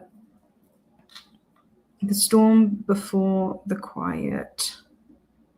In many ways, yes. The storm before the quiet. And we've had that period of the quiet before the storm where things have been brewing behind the surface. I mean, we even saw this, guys, like when Saturn was dancing around in, I don't know if anyone remembers this, when Saturn was kind of dancing in, when was this? It was dancing in Capricorn. No, it was Pluto. It was Pluto that was in Capricorn, and then Pluto went into Aquarius. That whole spiel that was happening, we saw a lot of things when it moved into Aquarius. Like, these are larger systems, things that have been repressed, suppressed, limited. And there's a level of things being exposed or magnifying, being placed under any illusions that were happening. So we saw a lot of things come out in Hollywood during this time. I mean, we're going to see this continue to happen in these larger systems when the South Node hits Leo as well. There's going to be just so much where what feels authentic and us coming together as a community and just humanity in general is going to look so different. And it's such a beautiful system. But in order, well, the journey of how it goes to get there requires certain things to literally be blown up from the inside out. And so that's what we're going to see happen. And that's how it ends up happening. We're just witnessing that unfold in linear fashion. And that surety of that collective timeline and what it is that we're experiencing, I mean, I trust that we all are going to be able to navigate that with a sense of ease. Some of us in the system will experience that through themes of chaos, but that's also what the soul has decided to experience in this moment. But you can model that example. Again, you kind of becoming that anchor will allow others to kind of anchor into your field, and they may be confused around why you're so calm in times of abrupt chaos, but that's you modeling a completely different way of being. You're not modeling the wounds of fear. So that's beauty of 0-point cultivation and being able to sustain a regulated nervous system, which is true liberation. And it's the highest form of abundance, really. If you can regulate your mind and your internal state, then you can regulate the way in which you're seeing the world and your relationship with the world too. But yeah, others can be calmed by your faith. 100%, Wendy. Again, you live according to that knowing. It's fact. It's fact that this is how the story goes. So of course it's a natural side effect that we're just seeing of the rise of consciousness. It's a natural side effect. So it's like it's the flow of a new season, you know. Before spring can emerge, we must first go through the fall of autumn, and we are going through that cyclical cycle in the whole universe. It's how the whole system of this universe moves in that journey of ascension. Anything specific that you guys want to touch on? I'm just having so much fun. You guys are so cool. You know that. Welcome, the Traveler Key Master. And you are the key to move freely between realms. Yeah, I mean, who are we saying when we say their destruction will rise the new age? They are us and we are them. It's like, it's just one system, right? But it's their, it's all, you can just admire it. When you zoom out enough, it's such an intricate system in its design, and we can get so lost in the complexities of it. And again, it is a psychological operation. It's the whole point of it being immersive. The whole point of boundaries in the system is so that you can interact with things from subjective lenses. And there is beauty in being seated in the middle, because it kind of feels like you're an audience member, but also participating in the world stage and what's going on. And it's actually pretty cool what we've designed to immerse ourselves in an experience. Like how we remember and sustain that level of awareness when the sky falls. It's very much that energy. It's so funny.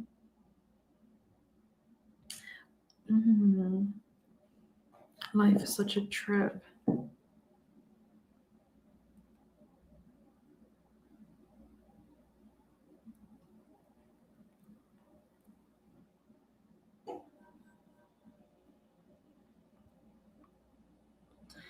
The main stage at the temple. Yeah. Hi. Wait, where did that comment go? It was Lotus Mines. I can't zoom up, but I saw 𝓤𝓪𝓻𝓵𝓭.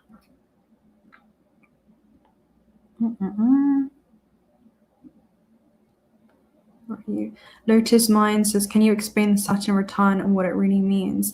It's really interesting because I've been with the personal reads that I've done today. I've actually seen a huge theme of influx of people. There's a few influx of souls that come forth when either they're having a nodal reversal return or a nodal return, or they're having a Saturn return. And I've seen a huge influx of people recently that have basically Saturn in Aries, and they're having Saturn return during this time. And it's one of the most astrological cycles that can happen that end up becoming a huge initiation for each soul. Each and every one of us go through this cycle, and it's when Saturn returns at the exact degree that it occupied essentially when you were born.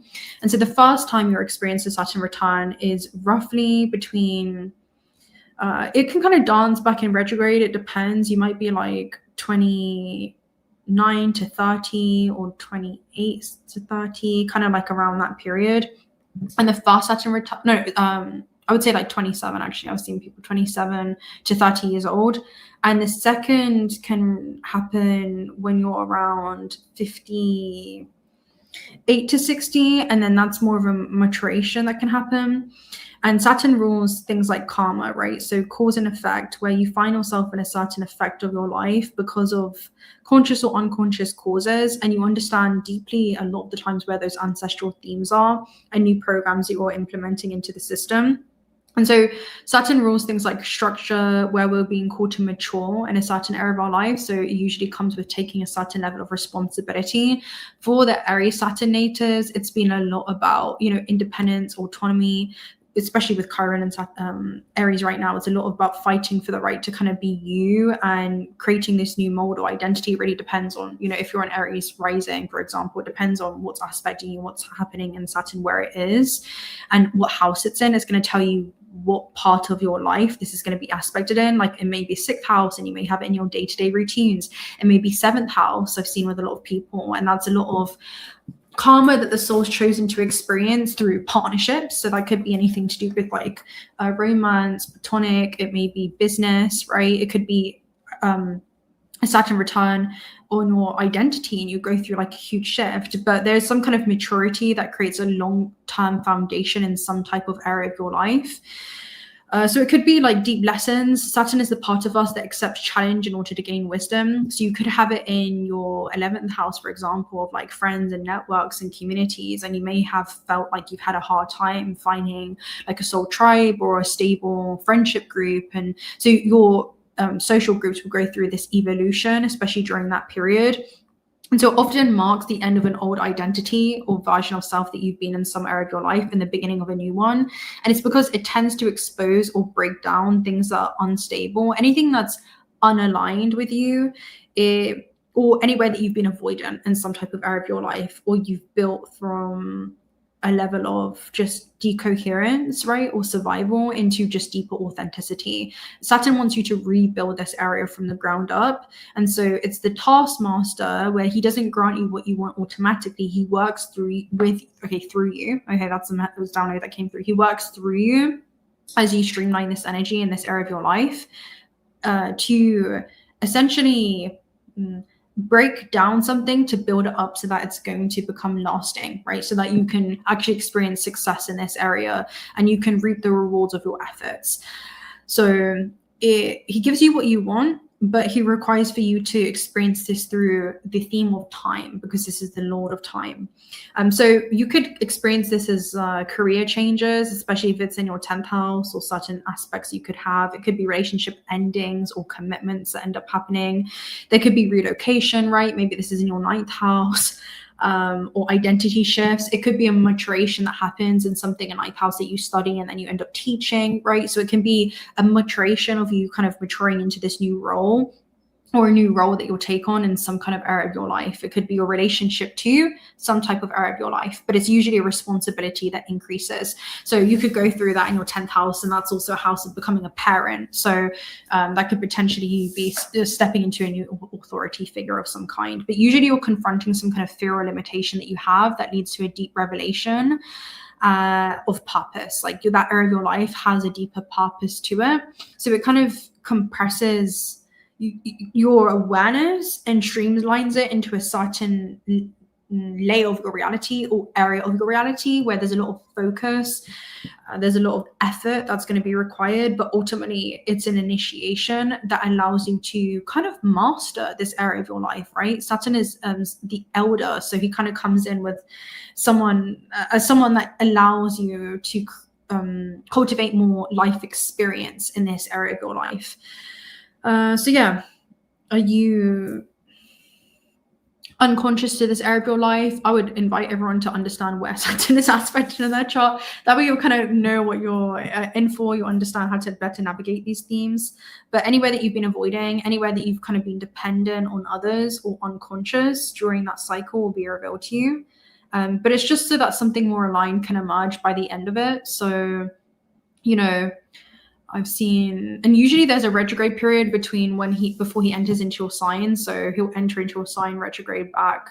You'll go through like a whole reevaluation process where he'll retrograde and then he'll come back. And then, yeah, there'll be like a whole process or dance that you have with Saturn.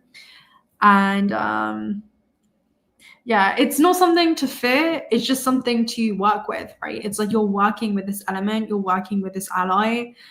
Can he come with harsh lessons? Sure, but it depends on how you experience that. So if your soul has intended to experience a huge shift in relationships, then you for sure will not be the same person by the end of the Saturn return than you were going into it, right? So some kind of area of your life is going to be kind of evolved, let's say that. So yeah, how do we find it in our chart?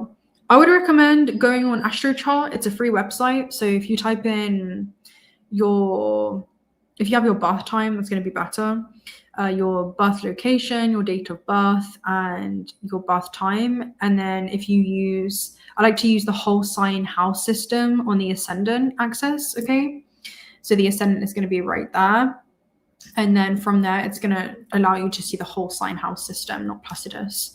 That will give you an accurate theme of where Saturn is. But yeah, Saturn is interesting energy. I've worked a lot of people that have gone through that Saturn return. I have not yet gone through my Saturn return. I have that coming up soon.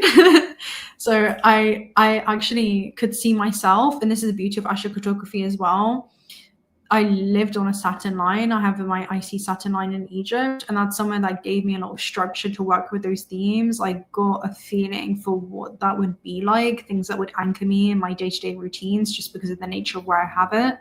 It's something that allows me to establish that order of that work and life balance that really grounded me. and Saturn will teach me a lot about that. So if you're aware of it, then you already know what the themes are. They shouldn't really surprise you. It's a lot to do with the work of high growth service, and that's for me anyway, because it's the nature of where it's aspected in my 6th house. But yeah, it's a huge catalyst for sure. Any other questions? I feel like the more we grow, we catch certain guides' attention that want to work with us. As we grow, they grow 100%. They evolve as we evolve, right? They're a reflection of us, essentially. So you may be guided by a very specific guide, but that can also be subject to change. And whether we're aware of it or not, there's a hidden intelligent architecture to this system that is self-organized. So whatever needs to reveal itself to you, even if you don't understand it, it's something that you will understand. It reminds me of the women in ceremony in Peru.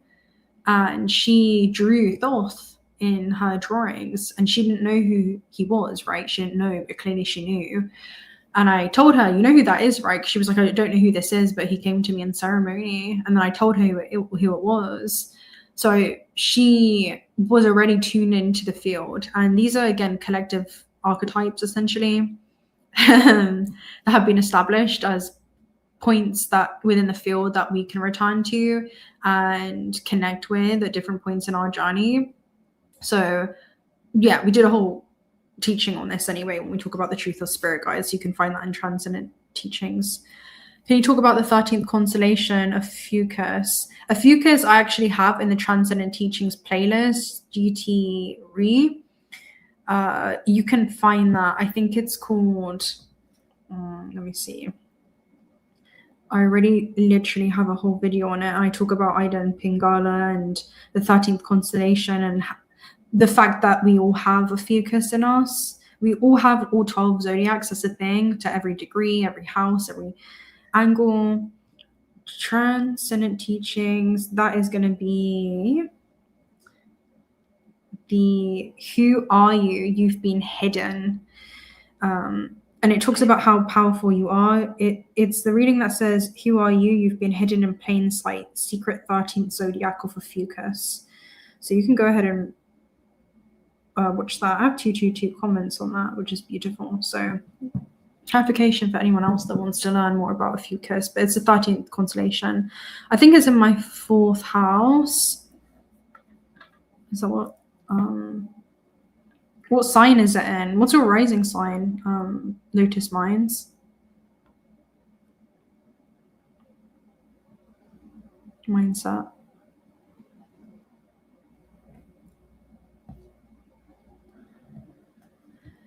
If it is in your 4th house, that's going to be restructuring your inner foundation, like when it comes to your home and family in the external world, but then also your own emotional patterns, especially anything that's some cultures. And I can speak about this because I don't have it natally, but I just went through this transit in Pisces in my 4th house last year, and it ended this year. So it was like a lot of, restructuring when it comes to my inner world, but then also my home and family life. So that completely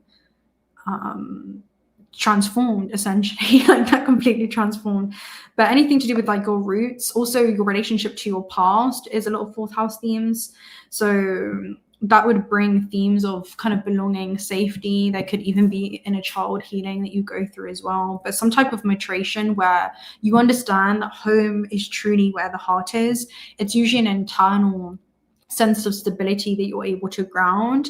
The way that it translated into my life was, no matter where I am, I'm home where I am. I'm home where the heart is. It doesn't matter about my foundation. Like you can quite literally be like a hermit. Like I had my home on my back. I still do, where I can live wherever I want in the world now. So yeah, it can come in super strongly. If you have it natally and then you're having Saturn return, it could be cycles closing out where you end up moving house. You could see karmic themes evolve when it comes to your home and family dynamics. So there could be ancestral healing that you see take place. A lot of it is going to be private. So The thing is, though, when you have houses on those angles of the 4th house, 10th house, you go through major shifts. And because I've had eclipses, I don't want to talk about it here. It's destructive energy, right? So anything that happens in your private life shows on the world stage. It shows in your public life. It's inseparable. So anything that you're going through in your inner world, it shows up in how you present yourself in the world. Even if it's not known for everyone, there's things that you work on privately that ultimately end up shifting who you are as you go out into the world and navigate it. So you could confront a lot of like childhood wounds. There could be your themes of you learning to self-parent yourself. So kind of becoming 4th house is like your own maternal figure, and releasing any inherited patterns, especially from the bloodline. You could be doing like a lot of maternal healing work as well, and just redefining what security actually means to you when it comes to your own emotional landscape. So no longer building your life on kind of unstable, especially emotional foundation. So that's some kind of maturation that's happening in your own inner world, as well as home and family dynamics or your living situation as well. So that could completely change. And it depends again on how that's going to manifest in the sign, and also what could be aspecting your Saturn to you. But just in a nutshell, like if you had Aries in your 4th house, it could be lessons of like developing your own emotional independence in home and family. So it could be creating more sovereignty within that area of your life, or learning how to feel safe within yourself and your own body in home and family dynamics, or safe within your body no matter where you are within your own emotional landscape. So I would almost see it as like maturation that will happen with your own nervous system if it was in that kind of dynamic, but rebuilding your own internal world essentially, so that you can become more solid and aligned and stable as you navigate the external. Any other questions? That sounds like what I've been going through. Hi, Wendy. Robbie. What did Robbie say? Masking comes with leakage. Integrate. Robbie, multidimensional timelines noted. Please file your Virgo placements alphabetically if I get it straight. Yeah, well, we've all been feeling this collectively. So since January 11th, 2025, wherever Virgo's aspected in your chart, that's where the South Node is currently aspected, right? So that's a lot of releasing, that's a lot of karmic clearing, there's a lot of shedding. So my Virgo rising natives have been going through like identity rebirths during that period. The North Node and Pisces has probably brought in a lot of fated encounters, partnerships, things that kind of feel preordained in many ways. People that are coming in to assist and help evolve or mirror a version of self that you are essentially becoming, right? So it could be inspired. It really depends on what you have going on in your chart, but just as a general theme or overlay, Pisces risings, you have North Node or even Pisces Sun. It could be like an involvement in your identity or soul's expression, or your avatar as well, ascending into a high octave and feeling guided and led. Anything that's aspecting your avatar, your rising sign, is going to show up as huge themes, especially depending on your planetary ruler and where that's aspected and everything. It's very complex system, but very beautiful. But in some area of our life, we're being called to release that inner critic with the South Node in Virgo, and the North Node in Pisces has taught us the art of surrender, really being able to surrender to a higher power, allowing our soul to guide us through these 18 months. And we're still going through this up until the summer of 2026. And so as that shifts into the North Node in Aquarius and the South Node in Leo, these are my other natives that are going to have their own set of shifts that will happen. So yeah, it's a beautiful system, and there's so much. It's multidimensional. It's overlaid. It is incredibly intelligently self-organized. You are not here by accident. You were here by perfect design. So trust that. Trust yourself.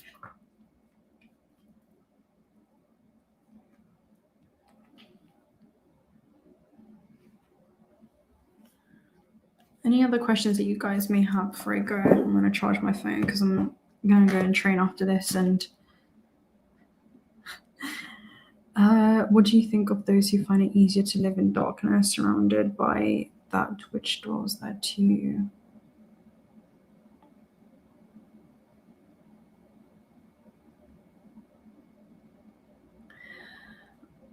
I may not fully understand the question.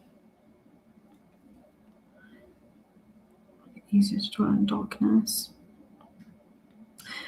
Ascendant and Virgo. Yeah, Lotus mindset. So you have your ascendant in Virgo, right? So you've already been going through shifts and shedding of identity, essentially. And, last year we had so many eclipses, and we had 2 eclipses in Virgo. We had that new moon eclipse, new moon, and then we had the new moon eclipse, right?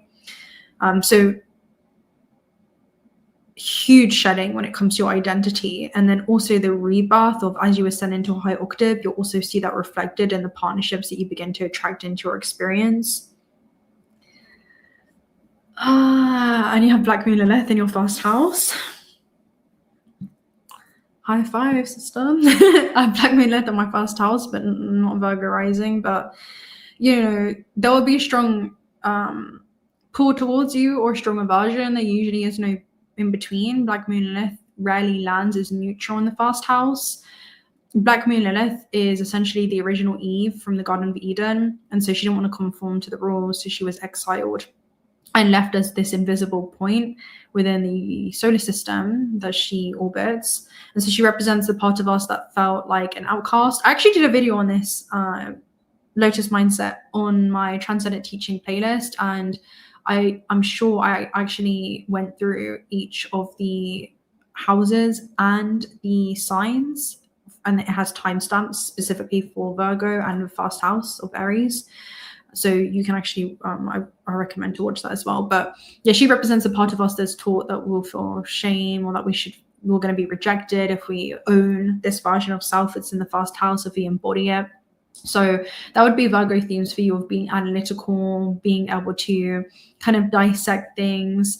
Virgo has a tendency to just, notice details that not everyone will notice. And there's things that you'll do, or ways that you will analyze situations or people that just come effortlessly to you. And it can be something that it can intimidate some, because you're mirroring potential that they also have within themselves that they have not yet embodied. And so it can be triggering, but that can also be a big gift because it reveals something within them that's being mirrored through you. But then it can also be where, I'm losing my train of thought. It can also be where you empower others, right? So it's just it's a whole complex system, but in a nutshell, you owning that embodiment, you owning your full expression of Lilith in the first house, is something that can become extremely magnetic, and there could be different responses that you receive from those around you by living in that full unapologetic embodiment and not repressing that divine feminine essence, right? Because it represents the part of us that we try to repress or suppress, or that will be taught if we show, that will be rejected by. But it's just revealing where others may reject, or where you could be reflecting something within others that they're not yet ready to address. So it's provoking, right? It can be a provoking energy, but there's a lot of beauty to it. There's a lot of beauty, definitely. I feel this in my first house. I'm in Sagittarius. It's a lot to do with my belief systems, my philosophy, the way that I see the world. It can be destructive to some people's perspectives or beliefs that they've created for themselves, because it can come in and kind of blow their worldview. And if you're not ready to, it will show you where you're still closed-minded, essentially, when it's in Sagittarius. Like, are you open-minded enough to see where you're still closed-minded? So, what a woman. Steve, you should email me. Willow women. Okay, I'll do this just for you, Steve. Taurus. Did you say Taurus, Sun, Virgo, Rising, Pisces, Moon? I need to see your chart, Steve, because I could give you more specific details with like your Juno and what you've got going on in your love sector. But let me pull a card for you because it's your birthday. Let's see. What's love? Okay, will a woman come towards you? Is this for? Let's get a quantum message fast. After this, I'm gonna go.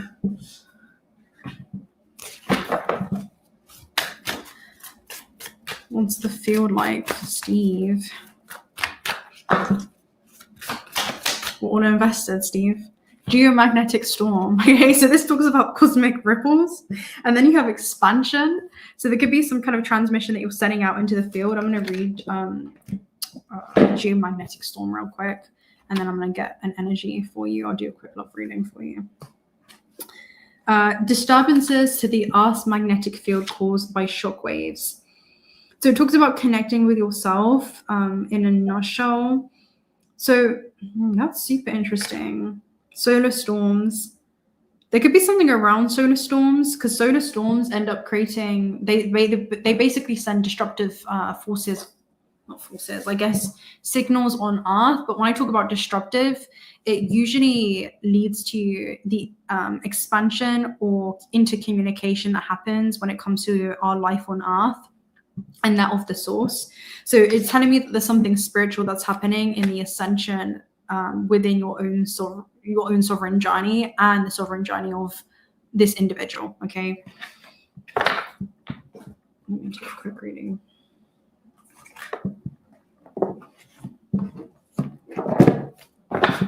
In this lifetime, I mean, you have the Knight of Cups. So the Knight of Cups is somebody that's incredibly romantic. The Knight of Cups is also something that your heart is going to feel. It almost gives me storms of like flutters. So something that you'll feel coming in your field.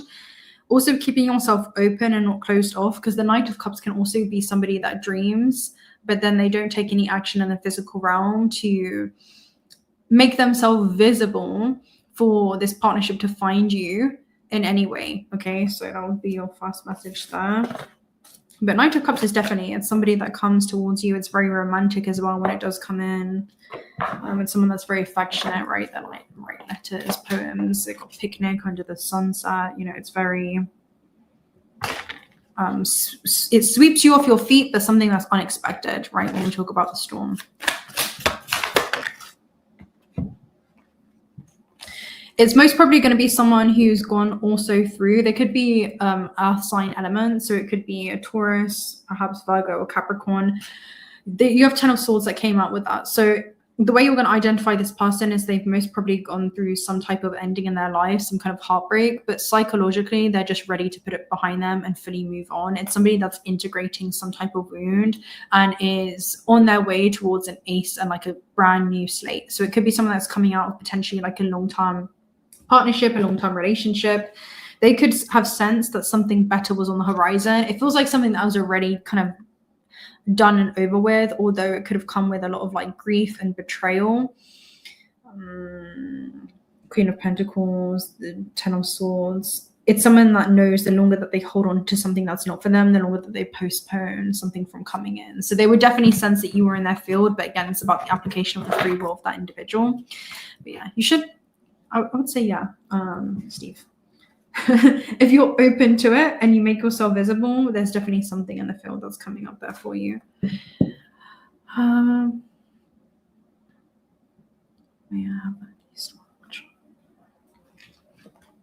last question, Steve, where I'm going.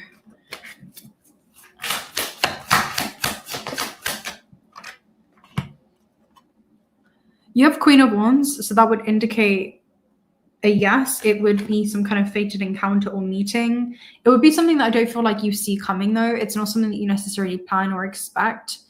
It just kind of happens. If you bring the blaze energy of the fire and how it sparks off, it would be through some kind of fated encounter, fated meeting. It would all feel very destined in how it would go down. I don't go through the sign, but I crashed through the roof. Okay. Yeah, definitely message me. Definitely. Lotus Mindset. Just, I'm only an email away. All right, guys. I'm gonna love and leave you right there. I'll take it, Steve. It's the application of your free will, so it's totally up to you. And don't feel like you're stuck. Okay, we're only the thing is with tarot, you're only reading what's in resonance with your current state of being. That's susceptible to change as you change your current vibrational state. So it's whatever is in alignment with you at that current given moment in time. But you can shift, and there's infinite destinies. There's infinite. So don't feel like you're bound or limited by what we picked up on in the field in that moment, because it's very linear. So many are like, okay, this is it for me. Don't allow the external to determine your destiny, because it's something that you create in the system. It's not something that's handed to you. There's not one fixed destiny for you. When you get to certain frequencies, you become a mirror. If you haven't done that shadow work, you suddenly, yeah. All right, guys.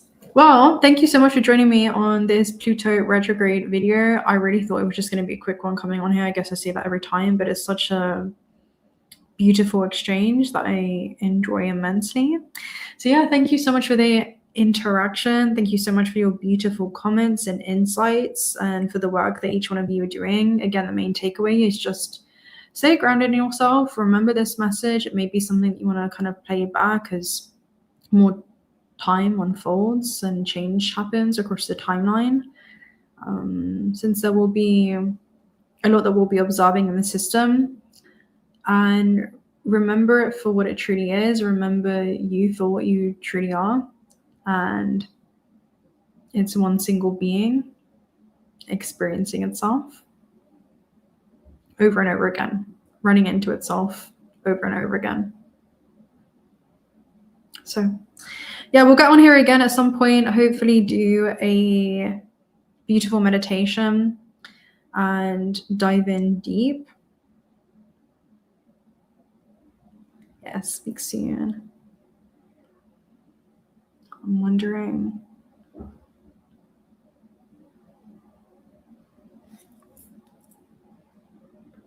if to close with meditation or not.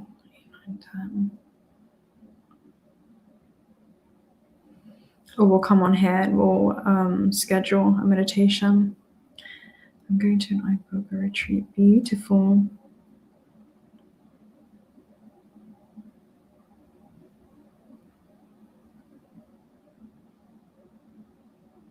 My pleasure. My pleasure.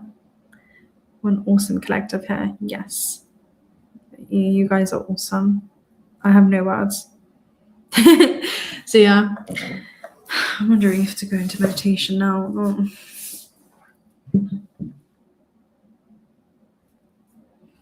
I don't know if I can do a pull on here. Agreed.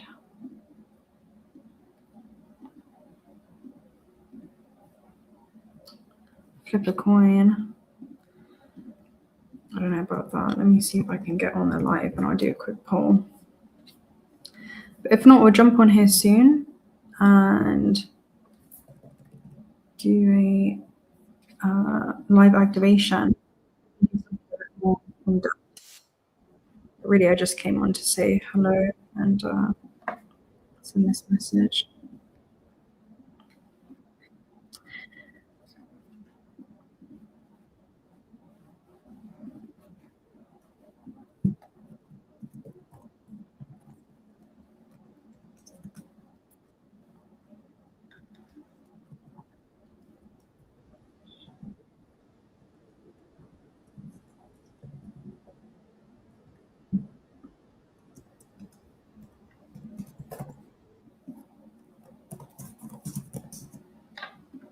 All right, you've got a poll in the community, in the not community page, in the live chat.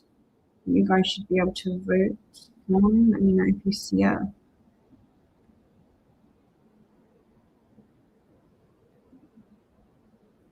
At some point soon, when I'm guided, we'll do a earth healing meditation and we'll send energy as a collective group.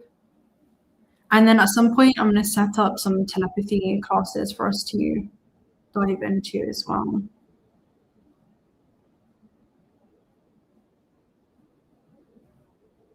Experience time simply doing it from like I don't just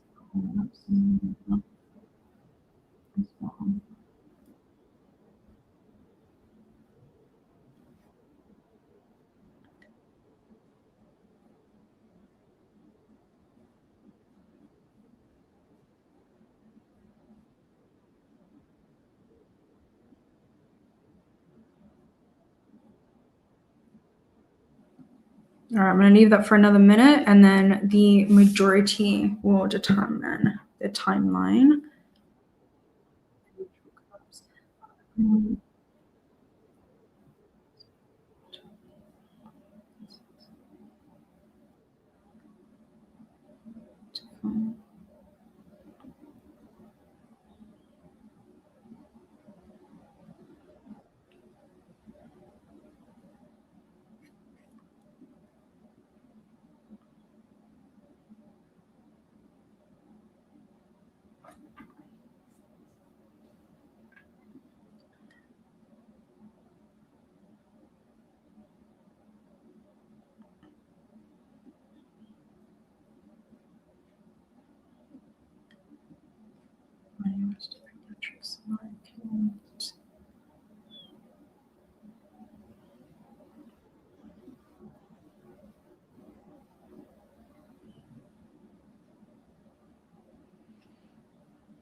Okay. Majority say yes, but I'm feeling potentially to do it on another day where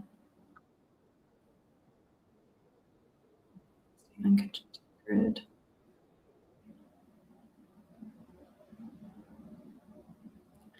All right, we won't do any deep hypnotherapy today, but we will probably do a deep reconnection with the self as we move through the system. Good, just to close out, and we'll send us off. Okay, we'll send us off for the Pluto retrograde so that we can navigate this transit anchored and grounded. So, family of light, we're going to head into meditation now. So, I invite all of you to close your eyes.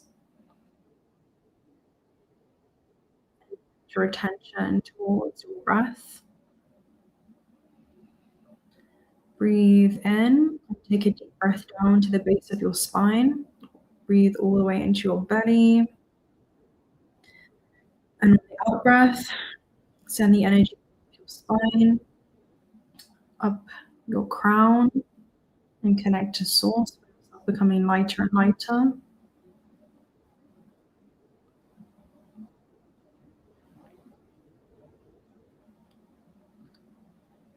Take a deep breath in and out, and just find your rhythm, find your flow, come back into your body.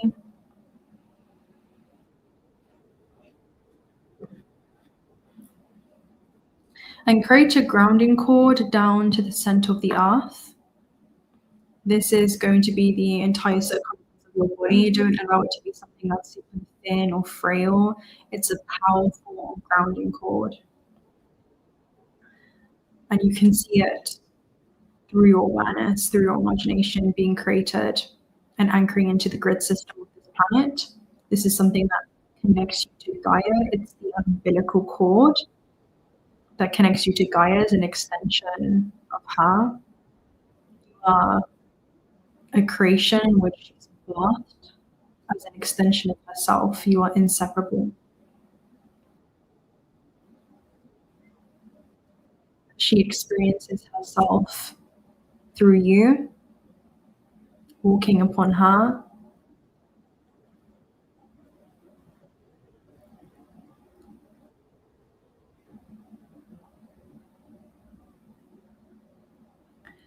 And just feel your heartbeat syncing with the beat of the earth,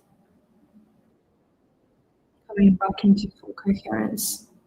Feel the rhythm of the heart beat beneath your feet and bleed through your entire body, your entire organism. Feel every cell in your body beating to the rhythm of the earth. Feel yourself becoming anchored and grounded, deeper and deeper and deeper, meeting and reconnecting with her as she meets to reconnect with you. She's always been there, present, holding you, keeping you safe. You can reconnect with this cord at any point in your journey to see the cosmic threads.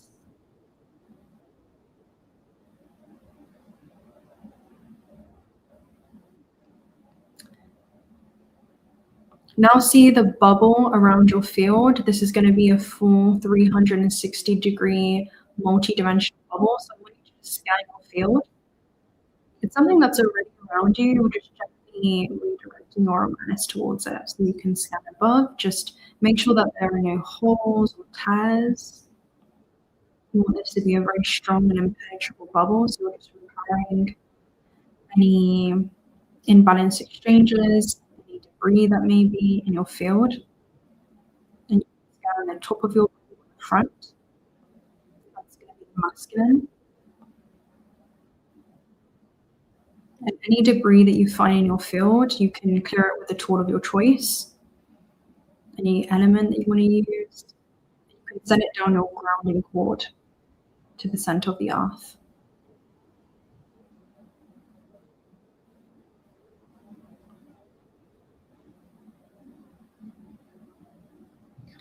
And you can do it with the right side. So you can take a look at the top of your bubble, all the way to the right. This is also going to be the masculine. Any thought forms or objects or debris or pictures in your exchanges with the physical realm, your relationship with the physical realm, just clear it out of your field. It can be as easy or hard as you want it to be.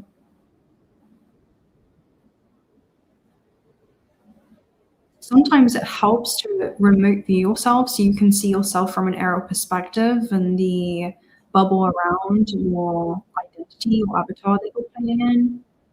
And you can clear it from a higher perspective, a higher dimensional view. And clear that down your grounding cord,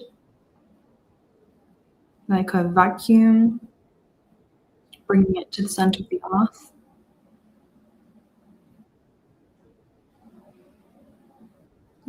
I assist you with the transformation of this debris, the alchemization. And you can just do the same for the back of your body. You're moving towards the feminine. And then when you're ready, you can also do the left side, which is also the feminine. So a lot of this can be more subconscious layers and etheric and energetic and emotional.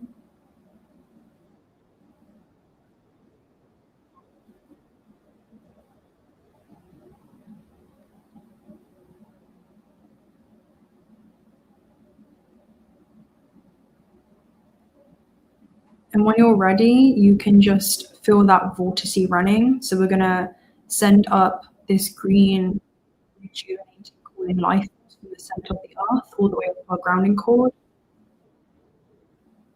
Feel it rising through our feet and our shins, our face, up towards our center core, spinning it at our solar plexus. Powerful vortice that spins up, around, and folds back in on itself. Very powerful internal spherical vortice.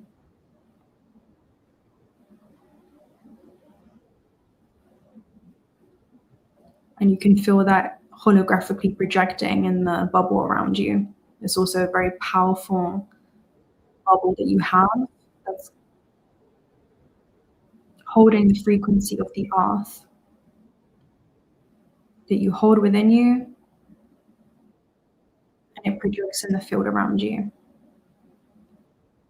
This is a bond that you've established. It's a grounding energy that you've returned to. It's a point of coherence. And now we're going to bring source energy. It can be gold, it can be white, any kind of creative color that you want to work with. That's going to support you at this stage of your evolution. And just bring that through your crown, through your body, anchoring into your center core, and just spin and combine that with the life force energy of the earth. So now you're holding within your vessel both the energy of the earth and both the energy with source. As above, so below. And allow that to expand your field as well. It should be moving fluidly.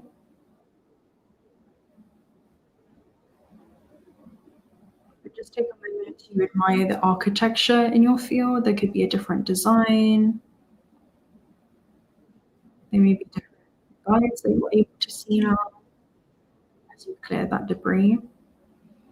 If there's any lingering debris in your field, you can send up to source, your source cord, or down to the earth.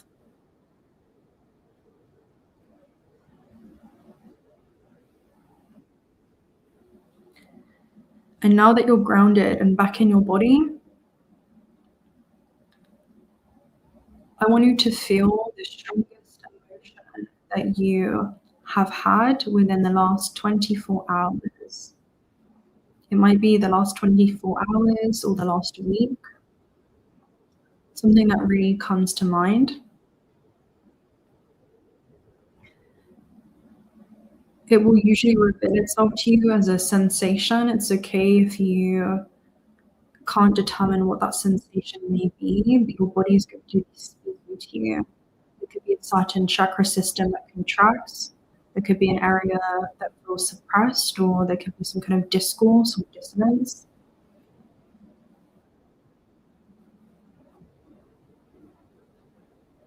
And then just give that emotion, that sensation, a name. You can label it with an emotion, the strongest emotion that you felt over the last 24 hours, something that was prominent in your field, perhaps an exchange with the world around you.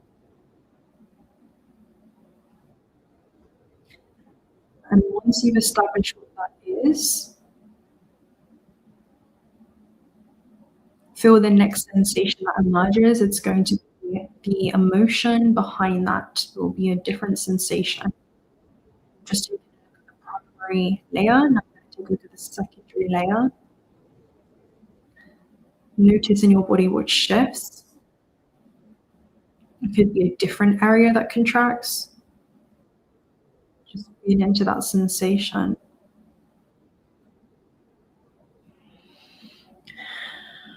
You're doing really well. Don't get lost too much in the event or what was said or what happened or didn't. Just become the observer of the body itself.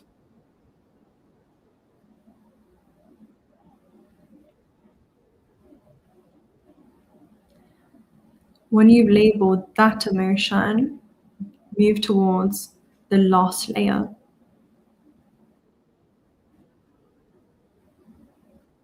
This is going to be the tertiary, it's going to be the fundamental. And often to assist you, it may be an emotion between love or fear. And if you can determine the tertiary between those two,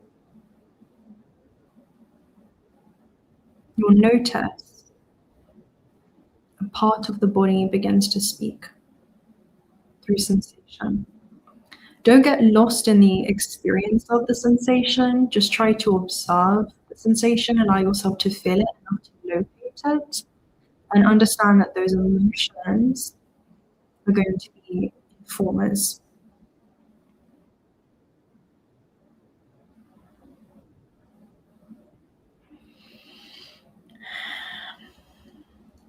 Now allow yourself to lean into the first ever time you felt this way.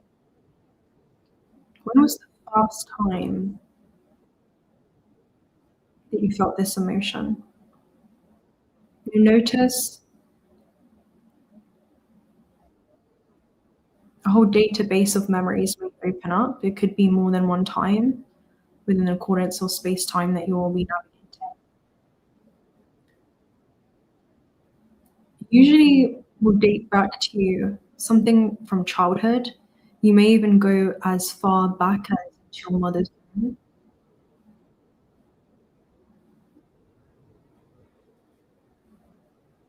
You'll be immersed in a scene that was playing out that led to a very strong emotional charge. And just notice as you go back into the scene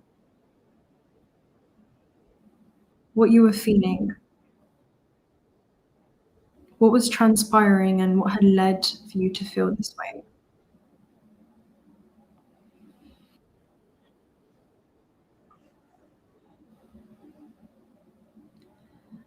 Now begin to notice, what did you need most in this scene? What did you need from those around you in this scenario? Maybe it was understanding, to be seen or felt or heard or appreciated. Maybe it was compassion.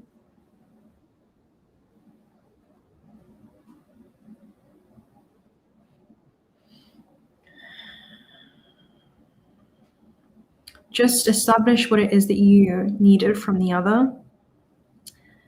And then begin to recognize, by instead of being the experience, the observer of the scene, was this person truly capable of providing you with this?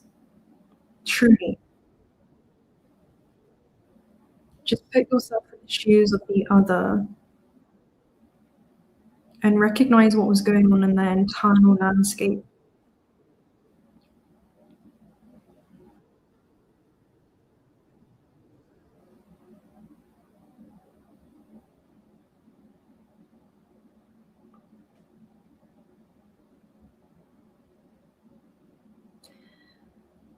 I invite you now, in this scene, to give yourself and supply yourself what it is that you needed most in this moment.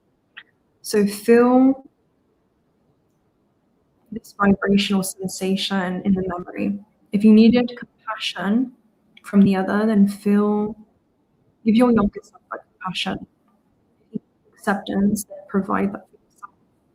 If you needed to be understood, then fill your body with understanding. You're going to do this in the memory. You're going to do this in the present moment. And you're going to do it in your body right now. As a quantum being, you can do all simultaneously. I want you to fill your body with what it is you needed most.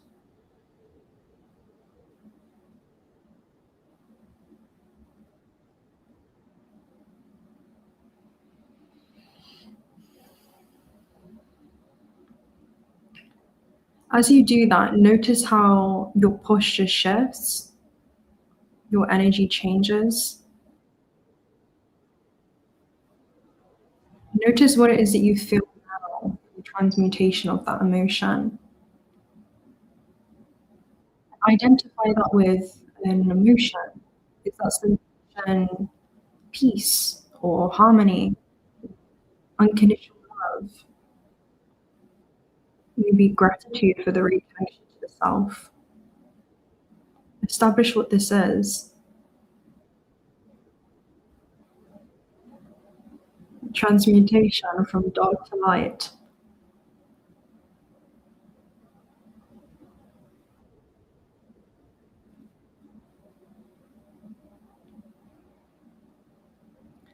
And as you fill yourself with this frequency, begin to see the fractals of yourself suspended across timelines, reintegrating and merging into one version of self.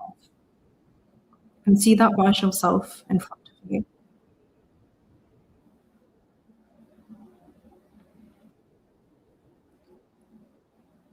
Now begin to cast out that frequency across your entire ancestral lineage.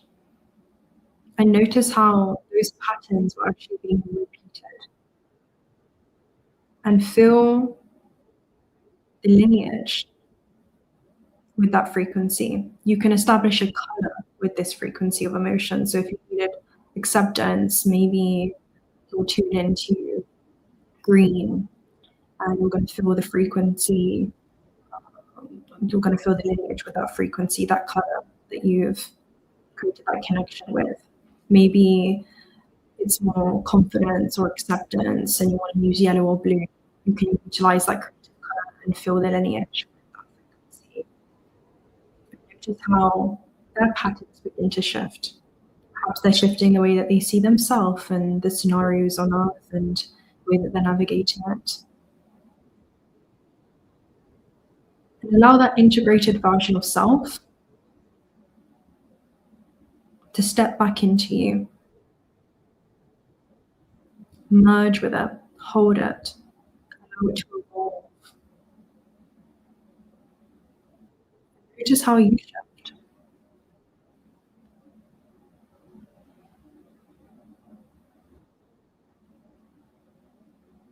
Let's go higher. To go higher, we must go deeper. Let's go to our crown room. You're going to enter into your karmic contract room. And utilizing the crown light or your creative color, you're going to see a room, and it may be paper contracts. You may notice papyruses, maybe stone tablets, folders, a library. Whatever this karmic contract looks like for you. It may be a house, it could be a den, it may be a galactic room or meeting, it may be a court. And just utilize your crown chakra as you establish that you no longer choose to learn the lessons in the third dimension through the perspective of pain and suffering. They're no longer needed for your journey and required. And you can just burn them with your creative light and notice how they'll dissolve and transform when you send them back up to source energy.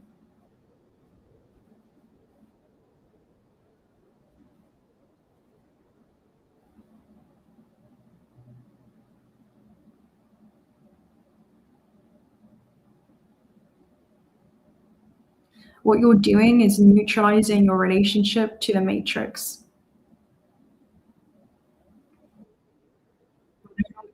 To experience these lessons through separation.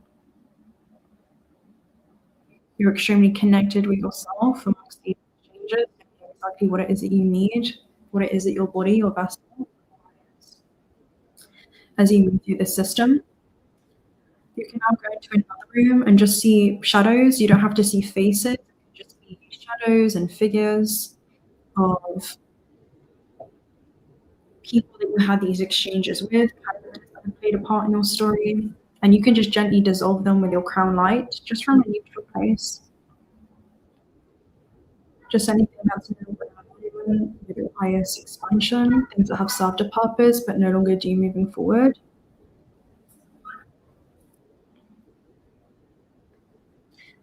And once that's done, you can find any karmic sticks and just break those karmic sticks. As you do so, you can feel different cores and networks and nucleus of family that you're no longer in resonance with kind of breaking. It's kind of the breaking down of ecosystems or the collapse of structures that have just no longer any substance. They're no longer conducive for the soul's journey. You're ready to go beyond that.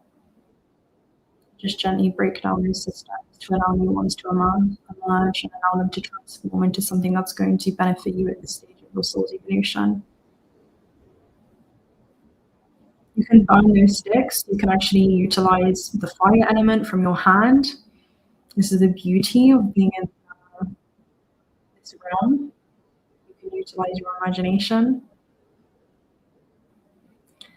And now see yourself, just view yourself from an aerial perspective, seated here, laying here, wherever you are.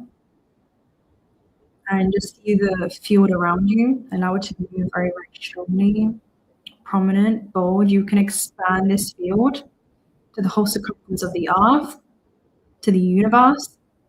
There's no limitation here. You don't need to suppress or oppress yourself or dim yourself. Stay deeply connected to yourself. Continue to feel the rhythm of the earth move through you as you move through her as one. Allow your hearts to become one again.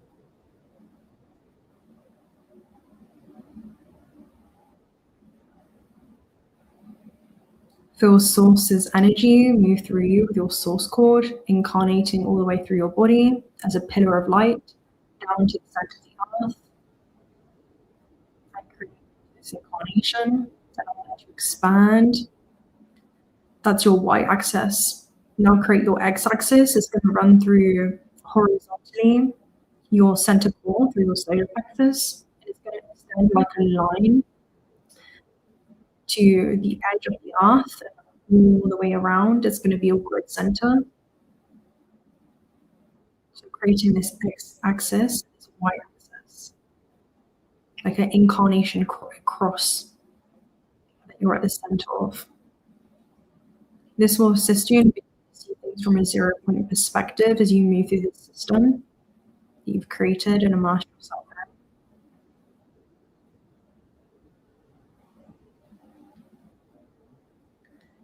And just feel your field around you, and when you're ready, come back into your body. You can open your eye and feel your grounding cord. See your energetic body and grid. Feel your chakras all in perfect alignment.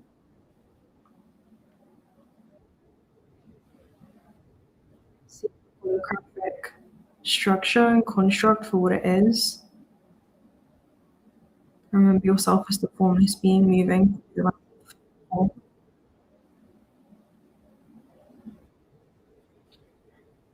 And yeah, so beautiful. I'm going to stay in alignment with the divine. It's golden 𝓤𝓪𝓻 energy. Embarrassment because my family laughed and being sensitive. I was 7 or something. Yeah. That's the beautiful thing, is that we can go back into those scenes and provide us something that we learn, that we can see clearly for the first time into self. This is super deep. So thank you all for those who tuned in and did that internal work. It can be sometimes difficult to sit with those dense emotions when we haven't for a while, and when we're present, there's a lot of unconsciously running in the system. So sometimes we escape the present moment, and there's so much beauty and reconnection when we do come back into it.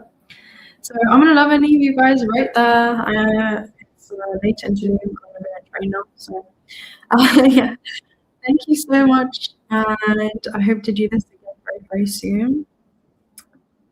Have a beautiful, wonderful day. Until next time.